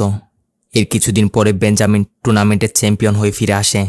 ফ্রান্সিস ও বেঞ্জামিনকে এই কয়েকদিনে তার সাথে যা কিছু হয়েছিল সেই ব্যাপারে কিছু বলে না, কারণ এসব জানতে পারলে বেঞ্জামিন কাউকে ছাড়বে না, শুধু শুধু ঝগড়া হবে। এরপর সিন কিছুদিন পর ক্লাসের সবাইকে 2 গ্রুপে ভাগ করে প্র্যাকটিক্যাল ক্লাসের জন্য নিয়ে যাওয়া হচ্ছিল। 11 জন টুইনের মধ্যে, অর্থাৎ টোটাল 22 জনের মধ্যে 11 জন ছিল কেমিস্ট্রি ল্যাবে, বাকি 11 জন ছিল ফিজিক্স ল্যাবে। এভাবে তাদের ক্লাস চলত। এদিকে স্কুলের 2 ম্যাডাম ফ্রান্সিসের ওই প্রবলেমটার ব্যাপারে কথা বলতে বলতে যাচ্ছিল যে ফ্রান্সিসের নাকি বিশেষ একটা রোগ আছে, অন্ধকার হলে নাকি সে ভয়ে কান্না করতে শুরু করে। এখন তাদের এসব বলতে শুনে নেয় ফ্রান্সিসের গ্রুপে থাকা এই ছেলেটা। ফ্রান্সিস ছিল কেমিস্ট্রি ল্যাবের স্টুডেন্ট আর বেঞ্জামিন ছিল ফিজিক্স, তাই দুজনের এখন ক্লাস আলাদা আলাদা। এদিকে ওই যে ছেলেটা বেঞ্জামিনের সমস্যার ব্যাপারে জানতে পারে, সে দৌড়ে এসে বাকি সবাইকেও বিষয়টা জানিয়ে দেয়, আর সবাই মিলে তারা সিদ্ধান্ত নেয় তারা আজ ফ্রান্সিসের সাথে আচ্ছা মতো মজা নিবে। এরপর ফ্রান্সিস যখনই ল্যাবে ঢুকে এরা সবাই মিলে ল্যাবের দরজা জানালা সব কিছু অফ করে দিয়ে, ল্যাবের লাইটও অফ করে দিয়ে পুরো রুম অন্ধকার বানিয়ে দেয়। যার সাথে সাথে ফ্রান্সিসও তার রোগটার কারণে ভয় পেয়ে জোরে জোরে কান্না করতে শুরু করে। এখন বিষয়টা মনে মনে জানা হয়ে যায় বেঞ্জামিনের। সাথে সাথে ল্যাব থেকে দৌড়ে ফ্রান্সিসের কাছে ছুটে যেতে শুরু করে। তবে কেমিস্ট্রি ল্যাবের দরজা ভিতর থেকে আটকানো। বেঞ্জামিন সবাইকে অনেক অনুরোধ করছে যে তার ভাই অন্ধকার সহ্য করতে পারে না, দয়া করে তাকে ছেড়ে দাও। তবে কেউই তার কথা শুনছে না, তারা দরজাটা খুলছেই না, ফ্রান্সিসকে নিয়ে হাসাহাসি করছে। এদিকে ফ্রান্সিসের অবস্থা ক্রিটিক্যাল হচ্ছে। হাজার হলেও এটা তার একটা রোগ ছিল। এইভাবে ভয়ে চিৎকার করতে করতে এক পর্যায়ে ফ্রান্সিস চোখ মুখ উল্টে মাটিতে লুটিয়ে পড়ে। তারপর গিয়ে সেই ক্লাসমেটগুলো দরজাটা খুলে দেয়। ফ্রান্সিসকে তাড়াতাড়ি হসপিটাল নিয়ে যাওয়া হয়, কিন্তু ডক্টর জানায় ততক্ষণে নাকি অনেক দেরি হয়ে গেছিল, মানে ততক্ষণে ফ্রান্সিস মারা গেছে। এক নিমিষে বেঞ্জামিনের পুরো পৃথিবী উল্টে যায়, কারণ তার পৃথিবী জুড়ে তো ছিল শুধু ফ্রান্সিসই। বেঞ্জামিন ফ্রান্সিসের জন্য এত পরিমাণ কান্না করে, এই সিন দেখে চোখের জল যেন ধরে রাখা দেয়। এরপর যখন ফ্রান্সিসকে সমাধি দেওয়া হচ্ছিল তখনও বেঞ্জামিন কান্না করে করে বলছিল, আমার ভাই অন্ধকার অনেক ভয় পায়, দয়া করে তাকে অন্ধকারে রাখবেন না, তাকে আমার থেকে আলাদা করবেন না। কিন্তু কি আর করার, নিয়তি মেনে নিতেই হবে। সবাই ফ্রান্সিসকে সমাধি দিয়ে সেখান থেকে একে একে চলে গেলেও তার ভাই বেঞ্জামিন তাকে একা রেখে কিছুতে যায় না। সারাটা রাত সারাটা দিন বেঞ্জামিন ফ্রান্সিসের সমাধির পাশে বসে কান্না করতে করতে কাটিয়ে দেয়। ফ্রান্সিসের মৃত্যু সে কিছুতে মেনে নিতে পারছে না, তার শুধু ফ্রান্সিসের কথা মনে পড়ছে। ক্লাসে গেলেও যে বেঞ্চে তারা বসত সেখানেও ফ্রান্সিসের স্মৃতি জড়িয়ে আছে। বেঞ্জামিন এক মুহূর্ত সেখানে বসতে পারছে না, তাই সে উঠে ক্লাস থেকে বেরিয়ে যায়। তবে বের হওয়ার সময় বেঞ্জামিন ক্লাসের সবাইকে এমন করে তাকায় যেন তোমরা যা করেছ তার পরিণাম তোমরা ভোগ করবেই। বেঞ্জামিনের এমন পরিস্থিতি দেখে চার্জের এক সিস্টার বিশ্বনাথের সাথে দেখা করে বেঞ্জামিনের ব্যাপারে বলে যে এরকম চলতে থাকলে ছেলেটা শেষ হয়ে যাবে, এর চেয়ে বরং আমি তাকে আমার সাথে আমাদের অনাথ আশ্রমে নিয়ে যাই, কারণ এইখানে থাকলে তার সবসময় ফ্রান্সিসের কথা মনে পড়বে। বিশ্বনাথেরও এইটাই ভালো মনে হয়। বেঞ্জামিনকে ডেকে বলে, যা হয়েছে তা ভুলে যাও, নতুন করে জীবন শুরু করো, সামনে তোমার বাকি জীবন পড়ে আছে। বিশ্বনাথ বেঞ্জামিনকে এত কিছু বলার পরও বেঞ্জামিন যেন অভিমানে বিশ্বনাথের সাথে একটা শব্দ করছে না। আর এখানে জানা যায় ফ্রান্সিসের মৃত্যুর পর যদিও শান্তি বিষয়টা পুলিশকে জানাতে চেয়েছিল, কিন্তু বিশ্বনাথ তা করতে দেয়নি, কারণ এটা করলে নাকি তার স্কুলের রেপুটেশন খারাপ হয়ে যাবে। এই বিষয় নিয়ে শান্তির সাথে তার তর্কাতর্কিও হয়েছিল, যা বেঞ্জামিন সব কিছু শুনে নিয়েছিল আর বুঝে গিয়েছিল বিশ্বনাথ শুধু তার স্বার্থ হাসিলের জন্যই বেঞ্জামিনদের ইউজ করেছে। অভিমান করে সেই দিন বেঞ্জামিনও চার্চের সেই সিস্টারের সাথে অনাথ আশ্রমে চলে যায়। শান্তি বলে, সেই দিন বেঞ্জামিনের সাথে আমার শেষ দেখা। পরে খোঁজখবর নিয়ে জানতে পারলাম বেঞ্জামিনকে কোন এক দম্পতি অ্যাডপ্ট করে নিয়ে গেছে। তবে কে তাকে অ্যাডপ্ট করে নিয়ে গেছে এই বিষয়ে যেন আমরা জানতে না পারি বেঞ্জামিন সে ব্যবস্থায় করে গেছিল। কাউকে বলতে নিষেধ করে গেছিল বিষয়টা। অভিমানের বসে সে এমনটা করে। আমি অনেক করে তাকে খুঁজেছি কিন্তু পাইনি। এইসব কিছু শোনার পর আরভিন্দ এবং মনোহর তো শকড। জিজ্ঞাসা করে আপনাদের সেই টুইন বাড়ি স্কুল কোথায় এখন? শান্তি বলে বেঞ্জামিনের যাওয়ার কিছুদিন পরেই স্কুলে আগুন লেগে সবকিছু পুড়ে একেবারে ছারকার, একদম সবকিছু পুড়ে ছাই হয়ে গেছে। আরভিন্দ বলে ওই ক্লাসে বেঞ্জামিনের কে কে ক্লাসমেট ছিল তার একটা ডিটেলস দেওয়া যাবে কি? শান্তি আদা পুড়ে যাওয়া একটা কাগজ নিয়ে এসে আরভিন্দকে দেয়। এটা বেঞ্জামিনদের সেই ক্লাসের একটা অ্যাডমিশন ফর্ম ছিল যেখানে সেই ক্লাসের সবার তথ্য দেওয়া আছে। সর্বশেষে আরভিন্দ শান্তিকে তার স্বামী বিশ্বনাথের কথা জিজ্ঞাসা করে। শান্তি আরভিন্দের দেওয়ালে মালা ঝোলানো একটা ফটোর দিকে দেখিয়ে বলে স্কুল পুড়ে যাওয়ার পর থেকেই বিশ্বনাথের সব স্বপ্নই মাঠে হয়ে যায়। ডিপ্রেশনে পড়ে বিশ্বনাথ প্রচুর পরিমাণে ড্রিঙ্ক করতে শুরু করে, যার কারণে কিছু বছর পর গিয়ে তার মৃত্যু হয়। শান্তির কাছ থেকে এই সব কিছু ইনফরমেশন কালেক্ট করে আরভিন্দরা যখনই সেখান থেকে চলে আসছিল তখনই শান্তি জিজ্ঞাসা করে যদি বেঞ্জামিনকে আপনারা পেয়ে যান তাহলে তার কি করবেন? আরভিন্দ বলে সেটা তো কোর্টই ডিসাইড করবে। বেঞ্জামিনদের ক্লাসমেটদের সেই লিস্টটা চেক করতে শুরু করে। যারা যারা এখন পর্যন্ত মারা গেছে তাদের সাথে এই লিস্টে থাকা ক্লাসমেটগুলোর মিল পাওয়া যাচ্ছে। সাথে এইটাও দেখা যায় বেঞ্জামিন এদের সবাইকে এমন এমন ডেটে মেরেছিল যেদিন কিনা তাদের জন্মদিন ছিল, কারণ ফ্রান্সিসও মারা গেছিল তার জন্মদিনেই। এখন পর্যন্ত বেঞ্জামিন অলরেডি 8 জনকে মেরে ফেলেছে। বাকি আছে আর 2 টুইন্স যাদের নাম হচ্ছে সানজানা আনজানা, ধীরান ধীরাজ। যদি আরভিন্দের সন্দেহ ভুল না হয় তাহলে এদের মধ্যে ওই দুজনকেও বেঞ্জামিন সেম প্যাটার্নে মারবে, অর্থাৎ ভাইয়ের হাত দিয়ে ভাইকে আর বোনের হাত দিয়ে বোনকে। আরভিন্দ মনোহরকে পাঠিয়ে দেয় লিস্টে এখন পর্যন্ত যারা যারা মরেছে তাদের যে একজন একজন টুইন ভাই বেঁচে আছে তাদের থেকে জিজ্ঞাসা করতে ঘটনা কি সত্যি নাকি। সাথে আরভিন্দ বেরিয়ে পড়ে প্রথমত সানজানাদের সতর্ক করতে। বাকি ধীরান এবং ধীরাজের এখনও কোনো হদিস পাওয়া যায়নি। আরভিন্দ সানজানা এবং আনজানাকে সতর্ক করতে তার বাসায় এসে হাজির। দরজা নক করতেই সানজানার টুইন বোন আনজানা দরজা খোলে। আরভিন্দের গলা শুনতেই উপর থেকে সানজানা দৌড়ে এসে আরভিন্দকে জড়িয়ে ধরে। মনে করে আরভিন্দ হয়তো তার ভালোবাসা অ্যাকসেপ্ট করে নিয়েছে তাই তার কাছে এসেছে। তবে আরভিন্দ সানজানা আনজানা তার মা বাবা সবাইকে একসাথে বসিয়ে তাদের পুরো ঘটনা খুলে বলে যে এখন পর্যন্ত কি কি হচ্ছে, আর সেইখানে কোনো ভালোবাসা বিনিময় না বরঞ্চ তাদের জীবন বাঁচাতে এসেছে। তবে এটা তখনই সম্ভব হবে যখন সানজানারা আরভিন্দের আশেপাশে একটা সেফ লোকেশনে থাকবে।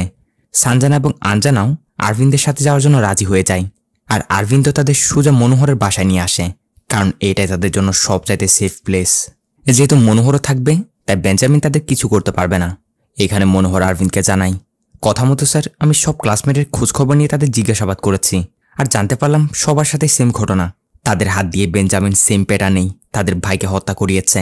সুরেন্দ্র এবং তারার মতো তারাও ব্ল্যাকমেলের শিকার হয়ে কেউ কমপ্লেন দেওয়ার সাহস পায়নি। এখন বাকি 2 টুইনের মধ্যে সানজানা এবং আনজানাকে আরভিন্দ সেভ করে নিয়েছে। তবে ধীরান এবং ধীরাজ এখনও এদের কোনো হদিস পাওয়া যায়নি। তাই পরবর্তী সিন থেকে আরভিন্দ তাদের খুঁজতে শুরু করে দেয়। এডমিশন ফর্মে তাদের যে অ্যাড্রেসটা দেওয়া ছিল আরভিন্দ সেখানে গেলে জানতে পারে এই নামে তো এখানে কেউই থাকে না, এটা একটা বাসা বাড়ি। আরভিন্দ এখানে লোকাল একটা দোকানে গিয়ে জিজ্ঞাসাবাদ করলে দোকানদার এই লোকটা জানায় আমি অনেক বছর ধরে এখানে ব্যবসা করছি, আপনি যাদের কথা বলছেন তারা যমজ ভাই, অনেক বছর আগে তারা এখানে থাকতো। যতটুকু জানতাম তাদের মা বাবা পাশেই বাজারে সবজি বিক্রি করত। আপনি সেখানে গেলে মনে হয় কোনো না কোনো কিছু জানতে পারবেন। আরভিন্দ সেই বাজারটাতে গিয়ে তাদের খোঁজ নিলে জানতে পারে ধীরানদের মা মারা যাওয়ার পর এই দুজনই তাদের সবজির দোকানটা চালাচ্ছে। তবে এদের কাছ থেকে জিজ্ঞাসা করলে এরা আরভিন্দকে পরিষ্কার কোনো ইনফরমেশন দিতে পারছে না। তাই আরভিন্দ এদের বলে দেয় যখনই ধীরান এবং ধীরাজের ব্যাপারে কিছু জানতে পারবে সাথে সাথে আমাকে জানাবে। বলে আরভিন্দ সেখান থেকে বেরিয়ে যায়।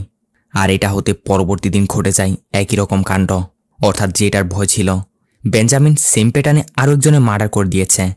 অর্থাৎ শিওর ধীরান এবং ধীরাজ 2 ভাইয়ের মধ্য থেকে কেউ একজনের, কিন্তু কার বডি সেটা বোঝা মুশকিল।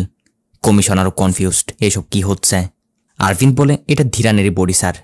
কমিশনার বলে তুমি কিভাবে বুঝতে পারলে যে এটা ধীরানের বডি? আরভিন্দ বলে স্যার ফ্রান্সিসের মৃত্যুর পিছনে দায়ী ছিল কেমিস্ট্রি ল্যাবে তার সাথে যারা যারা ছিল তারাই, বাকি 11 জন ছিল ফিজিক্স ল্যাবেই। তাই বেঞ্জামিনও এখন পর্যন্ত তাদেরকেই মারছে যারা ফ্রান্সিসের সাথে কেমিস্ট্রি ল্যাবে ছিল। লিস্ট মোতাবেক ধীরানও তার সাথে কেমিস্ট্রি ল্যাবে ছিল, তাই এতটুক তো ক্লিয়ার এটা ধীরানেরই লাশ। এসব শুনে কমিশনার তো হা করে যায়, কেউ এত দূর পর্যন্ত কিভাবে মাস্টার প্ল্যান করতে পারে, যার অর্থ এখন শুধু বাকি আছে সানজানা এবং আনজানাই। আরভিন্দ বলে স্যার তারা আমার কাছে সেফ আছে। কমিশনার বলে অন্তত তাদের হলেও বাঁচাও, যত শীঘ্রই পারো বেঞ্জামিনকে গ্রেপ্তার করো। শুনেছি এসিপি রঞ্জিত এখন সুস্থ হয়েছে, তার কাছে কোনো ইনফরমেশন পেলেও পেতে পারো, চাইলে গিয়ে তার সাথে একটু কথা বলে দেখো। কথা মতো আরভিন্দু পরবর্তী সিনে এসিপি রঞ্জিতের সাথে গিয়ে দেখা করে। রঞ্জিত আরভিন্দকে বলে তার অ্যাক্সিডেন্টটা কোনো সাধারণ অ্যাক্সিডেন্ট ছিল না। ওই রাতে মূলত কিলার তার কাছে একটা কল করেছিল, বলেছিল সে এরকম জায়গায় আরও একটা বডি রাখবে, পারলে তাকে গিয়ে ধরতে। সো যখনই রঞ্জিত টাইম নষ্ট না করে তাকে ধরতে যাচ্ছিল, তখনই কিলার প্ল্যানিং করেই তার অ্যাক্সিডেন্টটা করে। কিন্তু আশ্চর্যের বিষয় হচ্ছে কিলার তখন রঞ্জিতের আশেপাশে ছিল। আর একটু হুঁশে থাকতে রঞ্জিত যতটুকু বুঝতে পারে কিলারটা নিজে তাকে হসপিটাল নিয়ে যায়, যার অর্থ কিলার আমাদের আশেপাশেরই কেউ একজন। এসব শোনা আরভিন্দের মাথায়ও কিছু ঢুকছে না। একটা সিগারেট ধরিয়ে রঞ্জিতকে খাওয়ার জন্য অফার করে, বাট রঞ্জিত নাকি স্মোক করা ছেড়ে দিয়েছে। তো আরভিন্দ রঞ্জিতের সাথে কথাবার্তা বলে পরের সিনে যখনই এখান থেকে ফিরছিল, তখনই তার কাছে ও টুইনবার্ড স্কুলের প্রতিষ্ঠাতা শান্তি কল দেয়। বলতে শুরু করে, আমার কাছে ছোট্ট একটা ইনফরমেশন আছে, জানি না বলা ঠিক হবে কিনা, কিন্তু তার আগে তোমায় আমাকে প্রমিস করতে হবে যেন এই ইনফরমেশন বলার পর বেঞ্জামিনের জীবনের কোনো ক্ষতি না হয়। তার কোনো ক্ষতি করা ছাড়াই তাকে গ্রেপ্তার করো, আমি এটাই চাই। তো শান্তি বলে, প্রতি বছরই আমি ফ্রান্সিসের সমাধিতে ফুল দিয়ে তাকে স্মরণ করতে চাই, কিন্তু প্রত্যেকবারই গিয়ে দেখি আমার আগে আরও একটা ফুলের তোড়া কেউ একজন সেখানে সমাধির উপর রেখে যায়, অর্থাৎ বেঞ্জামিনই তার ভাইয়ের স্মরণে রেখে যায় আর কি। আগামীকালও ফ্রান্সিসের মৃত্যুদিন, যার মানে কালো বেঞ্জামিন সমাধিতে ফুল দিতে আসবেই। এই ইনফরমেশন পাওয়ার সাথে সাথেই আরভিন্দ রাত 12টা হওয়ার আগেই ফ্রান্সিসের সমাধি সেখানে গিয়ে তার কাটা এক জায়গায় লুকিয়ে বেঞ্জামিনের আসার জন্য উঠ পেতে থাকে। আর কথা মতোই একটু পরে সেখানে বেঞ্জামিনও এসে হাজির। গাড়ি থেকে বের হয়ে বেঞ্জামিন ফুলের তোড়া হাতে নিয়ে ধীরে ধীরে ফ্রান্সিসের সমাধির সেখানে গিয়ে ফ্রান্সিসের সমাধির উপর ফুলের তোড়াটা রাখে। তারপর সে তার মুখ থেকে তার মাক্সা সরাতে আমরা দেখি এটা তো অন্য কেউ নয়, এটা তো আরভিন্দের সেই সহকারী অফিসার মনোহর। তার মানে মনোহরই কি বেঞ্জামিন? আরভিন্দ পিছন থেকে এসে মনোহরকে গান পয়েন্ট করে নেয়, কিন্তু মনোহর আরভিন্দের ছায়া দেখে বুঝে নেয় সে কোন দিকে আছে। বাস মনোহর আরভিন্দের গান ফেলে দিয়ে ধাক্কা মেরে তাকে সেখান থেকে পালাতে শুরু করে। আরভিন্দ মনোহরের পিছনে লেগে যায়। অনেক লম্বা একটা চেজিংয়ের পরও আরভিন্দ মনোহরকে ধরতে পারে না। মনোহর তার গাড়ি সহ একদিকে ঢুকিয়ে দিয়ে চুপ মেরে বসে থাকে। আসল বিষয় হচ্ছে এটা যে মনোহর ছিল, আরভিন্দ সেটা বুঝতে পারেনি, অর্থাৎ আরভিন্দ মনোহরের ফেস দেখেনি। পরবর্তী সিনে আরভিন্দ সানজানা এবং আঞ্জানাকে সেভ করতে সোজা মনোহরের বাড়িতে যায়। বেল বাজাতেই মনোহর দরজা খোলে। মনোহর ততক্ষণে বাসায় চলে এসেছিল। আরভিন্দ মনোহরকে বলে, বেঞ্জামিন জেনে গেছে আমরা তাকে ধরার চেষ্টা করছি, যার জন্য সানজানাদেরও এখন এখানে রাখা সেফ হবে না, তাদের এইখান থেকে অন্য কোথাও নিয়ে যেতে হবে বলে আরভিন্দ সানজানাদের নেওয়ার জন্য উপরের রুমটাতে যেতেই দেখে সানজানা এবং আঞ্জানাকে মনোহর চেয়ারের সাথে এইভাবে বেঁধে রেখেছে। আরভিন্দ কিছু বুঝে ওঠার আগেই মনোহর পিছন থেকে এসে আরভিন্দের মাথায় আঘাত করে তাকে অজ্ঞান করে দেয়। এর কিছুক্ষণ পরে আরভিন্দের জ্ঞান ফিরে আসলে দেখে মনোহর ততক্ষণে আঞ্জানাকে সেখান থেকে নিয়ে গেছে। আরভিন্দ তাড়াতাড়ি সানজানার হাত পা খুলে দিয়ে তাড়াতাড়ি তাকে নিয়ে বেরিয়ে পড়ে আঞ্জানাকে বাঁচাতে। আরভিন্দের ভালোভাবে মনে আছে এখনো পর্যন্ত বেঞ্জামিন যাদের মারছিল তাদের প্রথমে শহরে একটা আন্ডার কনস্ট্রাকশন বিল্ডিংয়ে নিয়ে গেছিল, অর্থাৎ সুরেন্দ্র এবং তার বক্তব্য অনুযায়ী আর কি। তো আরভিন্দ সেই বিষয়টা মাথায় রেখে পাশেই বিরাটে আন্ডার কনস্ট্রাকশন বিল্ডিংয়ের ভিতরে প্রবেশ করে। এমনকি এখানে আসতে মনোহরকে পেয়েও যায়। আরভিন্দ মনোহরকে গান পয়েন্ট করে নিলে মনোহর আরভিন্দের গানটা ফেলে এখান থেকে পালানোর চেষ্টা করে। দুজনের মধ্যে একটা হস্তাদস্তি চলছে। ফাইটের এক পর্যায়ে আরভিন্দ উপর থেকে তার গানটা নিচে সানজানার দিকে ছুড়ে দিয়ে বলে, সানজানা, বেঞ্জামিন আঞ্জানাকে উপরে রেখে সে লিফট দিয়ে নিচে পালাচ্ছে, তুমি তাড়াতাড়ি গানটা নাও আর লিফটের দরজা খোলা মাত্রই তাকে শুট করে মেরে দাও। সুযোগ দিও না কিন্তু, না হয় আঞ্জানাকে মেরে ফেলবে সে, তার হাতেও গান আছে। কথা মতো সানজানাও গানটা হাতে নিয়ে লিফটের দরজার সামনে গিয়ে দাঁড়িয়ে আছে। আর লিফট নিচে আসা মাত্রই সানজানাও কথা মতো চোখ বন্ধ করে আন্ধাধুন শুট করে দেয়। কিন্তু এইখানে দেখা যায় লিফটে তো বেঞ্জামিন ছিল না, বরঞ্চ এটা ছিল সানজানার বোন আঞ্জানাই। সানজানা তার বোন আঞ্জানাকে গুলি করে মারল। আর ঘটনা কি হয়েছে এবার সেটা দেখুন। কয়েক মিনিট আগেই উপরে যখন মনোহর এবং আরভিন্দের ফাইট চলছে, তখন মনোহর আরভিন্দের বুকের মধ্যে থেকে ফ্রান্সিস এই নামটা লেখা। এটা দেখে মনোহর যখনই বলে ওঠে ফ্রান্সিস, তখন আরভিন্দ যা বলে মনোহরের মাথার উপর আকাশ ভেঙে পড়ার মতো অবস্থা। বলে, না, আমি ফ্রান্সিস না, আমি বেঞ্জামিন। তার মানে যেরকমটা আমরা ভাবছি বেঞ্জামিন মনোহর না, বরঞ্চ আরভিন্দ হচ্ছে আসল বেঞ্জামিন। মনোহর তো এই দৃশ্য দেখে হতবাক। এই সুযোগে আরভিন্দ চালাকি করে সানজানার হাত দিয়ে তার বোন আঞ্জানাকেও মারিয়ে নিল, তার রিভেঞ্জ কমপ্লিট করল। সানজানা তার বোন আঞ্জানার জন্য অজুরে কান্না করে যাচ্ছে। ততক্ষণ এদিকে সেইখানে এসিপি রঞ্জিত এসে হাজির। আর এসে দেখে বেঞ্জামিন অলরেডি সানজানাকেও মেরে দিয়েছে। ঠিক ওই মুহূর্তে লিফটে করে আরভিন উর্ফে বেঞ্জামিন নিচে আসলে রঞ্জিত সাথে সাথে তাকে গান পয়েন্ট করে নেয়। রঞ্জিত অলরেডি জেনে গেছে যে আরভিন দি বেঞ্জামিন, তাই আরভিনকে রঞ্জিত স্যারেন্ডার করতে বলে। আরভিন তো সেটাই করে। তারপর সিনিগান থেকে সোজা ইন্টারোগেশন রুমে। রঞ্জিত বেঞ্জামিনকে বলছিল যে সবকিছু স্বীকার করে নিতে। বেঞ্জামিনও বলে এরা সবাই যেটা করেছিল সেটা যদি কোনো ক্রাইম না হয় তাহলে আমি যা করেছি সেটাও ক্রাইম না। আমার সাথে যেটা হয়েছিল আমিও তাদের সাথে সেরকমটাই করেছি। ফ্রান্সিসের মৃত্যুর পর থেকে বেঞ্জামিনের প্রতিটা মুহূর্ত কাটছিল বিষাদময় জীবনের মতো। প্রতিটা মুহূর্তে ফ্রান্সিসের স্মৃতি তাকে কুড়ে কুড়ে খাচ্ছে। বেঞ্জামিন ফ্রান্সিসের জন্য কেঁদে যেত সারাক্ষণ। পরিশেষে বেঞ্জামিন সিদ্ধান্ত নেয় তার এসবের জন্য আজ যারা দায়ী সেও তাদের ঠিক একই রকমেরই পেইনটা অনুভব করাবেই। তবে বেঞ্জামিন এটাও জানত সাধারণ মানুষ হয়ে সে যতই দিমাগ লাগিয়ে তাদের শাস্তি দিক না কেন পুলিশ তাকে ধরে ফেলবে। তবে বিষয়টা যদি অন্যরকম হয়, সে নিজে একজন পুলিশ অফিসার হয়ে যদি তার রিভেঞ্জটা কমপ্লিট করে তাহলে তাকে আর কে ধরতে পারবে? যতক্ষণ না সে শেষ ব্যক্তিকেও মারছে ততক্ষণ পর্যন্ত নিজের কেস সে নিজে ইনভেস্টিগেশন করে এদিক সেদিক ঘোরাতে থাকবে। তাই তখন থেকে বেঞ্জামিনের একটাই লক্ষ্য ছিল পুলিশ অফিসার হওয়া। এমনকি দেখতে দেখতে সে তার লক্ষ্য পূরণও করে। এরপর ধীরে ধীরে বেঞ্জামিন এক এক করে তার ওই সব ক্লাসমেটদের ডিটেলস বের করতে শুরু করে দেয়। 8 জন টুইনের ডিটেলস এবং অ্যাড্রেস বেঞ্জামিন খুব সহজে বের করে নিলেও বাকি 2 টুইনের অ্যাড্রেস সে কিছুতেই বের করতে পারছিল না, অর্থাৎ সানজানা, আনজানা, ধীরান, ধীরাজ এদের ডিটেলস। বেঞ্জামিন এটা ভালো করে জানত টুইন বার্ড স্কুলই এই 2 টুইনের খোঁজ বের করতে তাকে সাহায্য করতে পারে। তাই জন্য মূলত বেঞ্জামিন ঘুরিয়ে ফিরে কেসটাকে টুইন বার্ড স্কুলের শান্তির অবধি নিয়ে গেছিল, যাতে করে তার কাছ থেকে ওদের ডিটেলস হাসিল করতে পারে। বেঞ্জামিন যদিও মনে করেছিল এই সিরিয়াল কিলিংয়ের কেসটা কমিশনার তাকে দিবে, কিন্তু না, কমিশনার কেসটা তাকে না দিয়ে রঞ্জিতকে দেয়। বেঞ্জামিন রঞ্জিতকে বলে আমি ভালো করে জানতাম আমি যেভাবে প্ল্যান সাজিয়েছি তুমি কিছুতে কাউকে আইডেন্টিফাই করতে পারতে না। তবে 7 নাম্বার ভিকটিম অর্থাৎ সুধাকার, তার পায়ের প্লেটটা দেখতে পেলে তুমি কেসের গোড়া অবধি পৌঁছে যাবে। এই জন্যই সুধাকরকে মারার আগে কেসটা আমি নিজের হাতে নেওয়ার জন্য তোমার অ্যাক্সিডেন্টের প্ল্যান সাজাই, যাতে তোমার অ্যাক্সিডেন্টের পর কেস আমার হাতে এসে পড়ে। তবে তুমি যেন মারা না যাও এই জন্য আমি তোমার হসপিটালও পৌঁছে দিই। তারপর বেঞ্জামিন যেটা মনে করেছিল সেটাই হয়। কমিশনার তাকে কেসের দায়িত্বটা দেয়। তারপর একে একে বেঞ্জামিন ও সুধাকর এবং মীরাকে ইজিলি শেষ করে দেয়। তবে শেষের 2 টুইন অর্থাৎ ধীরান, ধীরাজ, আনজানা, সানজানা বেঞ্জামিন তাদের কিছুতেই খুঁজে বের করতে পারছিল না। তাই সে ঘুরিয়ে ফিরিয়ে কেসটাকে ওই টুইন বার্ড স্কুলের অবধি নিয়ে যায়। শান্তির কাছ থেকে এদের ডিটেলস হাসিল করে এর মধ্য থেকে ধীরানকে খুঁজে বের করে শেষ করে দেয়। বাকি ছিল আনজানা। তবে এর মধ্যে নাকি বেঞ্জামিন নোটিস করে রঞ্জিতের লুক অলরেডি তার উপর সন্দেহ করে তাকে ফলো করতে শুরু করেছিল। তাই সে ভালো করে বুঝে গেছিল এভাবে সে লাস্ট খুনটা জীবনও করতে পারবে না। যার জন্য বেঞ্জামিন এবার তার প্ল্যানে মনোহরকে কাজে লাগায়।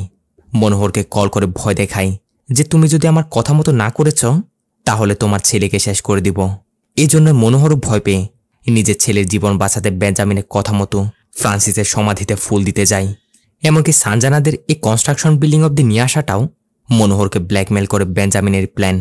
তবে মনোহর এটা আন্দাজি করতে পারেনি যে আরভিন দি বেঞ্জামিন।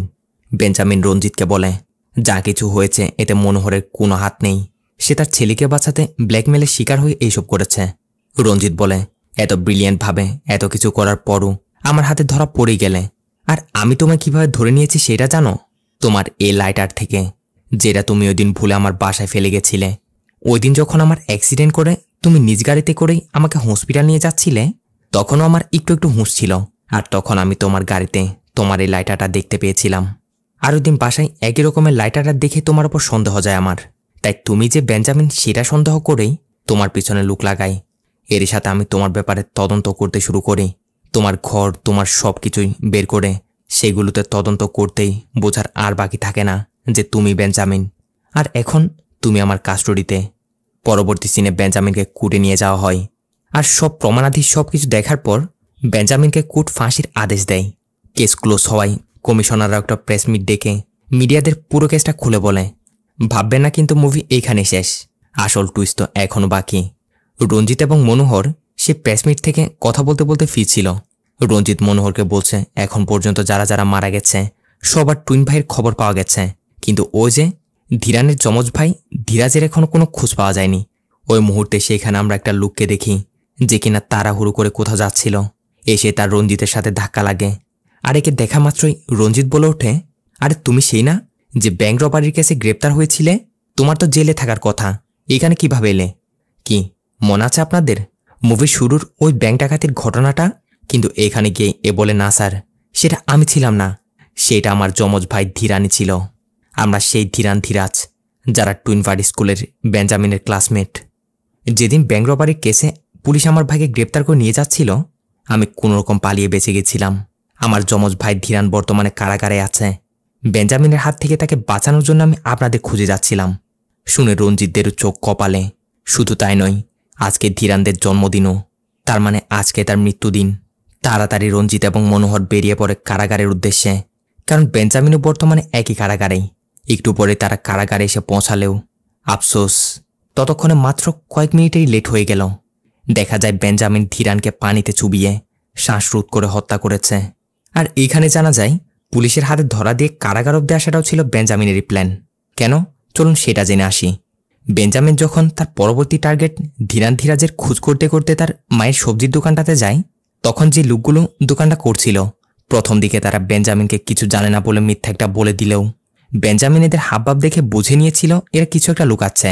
তাই এবার বেঞ্জামিন তাদের কড়াভাবে জিজ্ঞাসা করলে এরাও সত্যিটা বলে দেয় যে, স্যার, আপনি যার খোঁজ করছেন সে ধীরান ভাই তো জেলে ব্যাংক রবারির কেসে ধরা পড়েছিল, কিন্তু ধীরাজ ভাই পুলিশের ভয়ে কোথায় গাড়াকাড়ি আছে সেটা জানে না। এখানে এসে বেঞ্জামিনও জানতে পারে সে শুরুর দিকে ব্যাংক রবারির কেসে যাদের গ্রেপ্তার করেছিল সেই গ্যাংয়ের লিডারই হচ্ছে তার টার্গেট ধীরান। কিন্তু ধীরান ছিল বর্তমানে কারাগারে। ওইখানে গিয়ে ধীরানকে মারা বেঞ্জামিনের পক্ষে সহজ হবে না, ঢোকার পারমিশনও পাবে না। এই জন্যই মূলত বেঞ্জামিন তার ব্যাকআপ প্ল্যান হিসেবে প্ল্যান সিটা ভেবে রেখেছিল, অর্থাৎ বাইরে আগে সানজানাকে শেষ করবে, এরপর পুলিশের হাতে ধরা দিয়ে কারাগারে এসে ধীরানের গেমও খালাস করবে। এখন প্ল্যান সি এর জন্য সে কাজে লাগায় এসিপি রঞ্জিতকেই। বেঞ্জামিন আসলে এটা ভালো করে জানত। ওই দিন অ্যাক্সিডেন্টের পর রঞ্জিত তার গাড়িতে তার লাইটারটা দেখে নিয়েছিল, তাই সে জেনে বুঝে প্ল্যান করেই তার উপর যেন রঞ্জিতের সন্দেহ ঢুকে, এজন্য সে সেদিন লাইটারটা তার সামনে তার বাসায় রেখে আসে। মানে বেঞ্জামিন রঞ্জিতকে তার ট্রাম্প কার্ড হিসেবে ইউজ করেছে। রঞ্জিত জানতে চাই, ধীরান বেঁচে ছিল, তাইলে তখন তার যে লাশটা পাওয়া গেছিল সেটা কার? বেঞ্জামিন বলে, যাতে কেউ আমার স্যারেন্ডার নিয়ে সন্দেহ না করে, এই জন্য মগ থেকে বেওয়ারিশ একটা লাশ নিয়ে গিয়ে জ্বালিয়ে দিয়েছিলাম। এভাবে আর কি বেঞ্জামিন পুরো প্ল্যানটা সাজিয়েছিল। ভাই রে ভাই, কেউ এটা কল্পনাতেও আনতে পারেনি বেঞ্জামিন আসলে জেনে বুঝেই ধরা দিয়ে কারাগারে এসেছে প্ল্যান সি, অর্থাৎ ধীরানকে শেষ করতে। এক এক করে বেঞ্জামিন সবার কাছ থেকে তার প্রতিশোধ নিয়ে নিয়েছে। সবকিছু ক্লিয়ার। রঞ্জিতদের এসব কিছু বলার পর বেঞ্জামিন মনোহরকে ইশারা করে বলে, তোমার হার্টে যে প্রবলেম আছে আমি জানি, আর তোমার মতো লোকেরও প্রয়োজন আছে, তাই তো অলরেডি আমি আমার হার্টটা তোমার জন্য ডোনেট করে গেছি। রঞ্জিতকে বলে, স্যার, আমি জানি আমি যা করেছি তার জন্য আপনারা আমাকে কিভাবে দেখছেন, তবে আমি তো আজ থেকে সেই 17 বছর আগেই আমার ফ্রান্সিসকে হারিয়ে আমিও মরে গেছিলাম। এতদিন বেঁচেছিলাম শুধুমাত্র একটা জীবন্ত লাশ হয়ে। যারা আমার এই অবস্থার জন্য দায়ী ছিল তারাও সেই কষ্টটা অনুভব করুক, আর তার সাথে মিশে থাকা ভাইটাকে হারানোর যন্ত্রণা কতটুক তারাও এখন বুঝতে পারছে। ফ্রান্সিসকে ছাড়া আমি শূন্য, বেঁচে থাকার কোনো মানেই হয় না, তাই আমি আমার ভাইয়ের কাছে চলে যাচ্ছি বলে বেঞ্জামিন কিছু ক্ষতিকর ট্যাবলেট বের করে সেগুলো খেয়ে নিজেরও সমাপ্তি করে। মনোহর, রঞ্জিত তারা সবাই হা করে যায়। তারা কি করবে কি বলবে কোনো ভাষায় খুঁজে পাচ্ছে না। সবাই নিস্তব্ধ হয়ে দাঁড়িয়ে আছে। এরই মাঝে সিন একটু করে সেই টুইনবার্ড স্কুলের ম্যাডাম শান্তির উপর আসে। বেঞ্জামিন শান্তির জন্য একটা লেটার রেখে গেছে, যেটা খুলে শান্তি দেখতে পাই বেঞ্জামিন শান্তিকে একদিন মা ডাকতে চেয়েছিল না, এই চিঠিটার মাধ্যমেই সে শান্তিকে মা ডাকার সে অপূর্ণ ইচ্ছাটা পূরণ করে গেছে। শান্তিও চিঠিটা বুকে জড়িয়ে অজুরে কাঁদতে থাকে। কি থেকে বেঞ্জামিনের সাথে কি হয়ে গেল। দেখতে দেখতে মুভিটাও এইখানে শেষ হয়। তো ভিডিও কেমন লেগেছে আপনাদের অবশ্যই কমেন্ট করে জানিয়ে দিবেন। সাথে চ্যানেল সাবস্ক্রাইব করে দিতে ভুলবেন না যেন। দেখা হবে পরবর্তী ভিডিওতে। ততক্ষণে ভালো থাকবেন, সুস্থ থাকবেন। Tata, bye bye.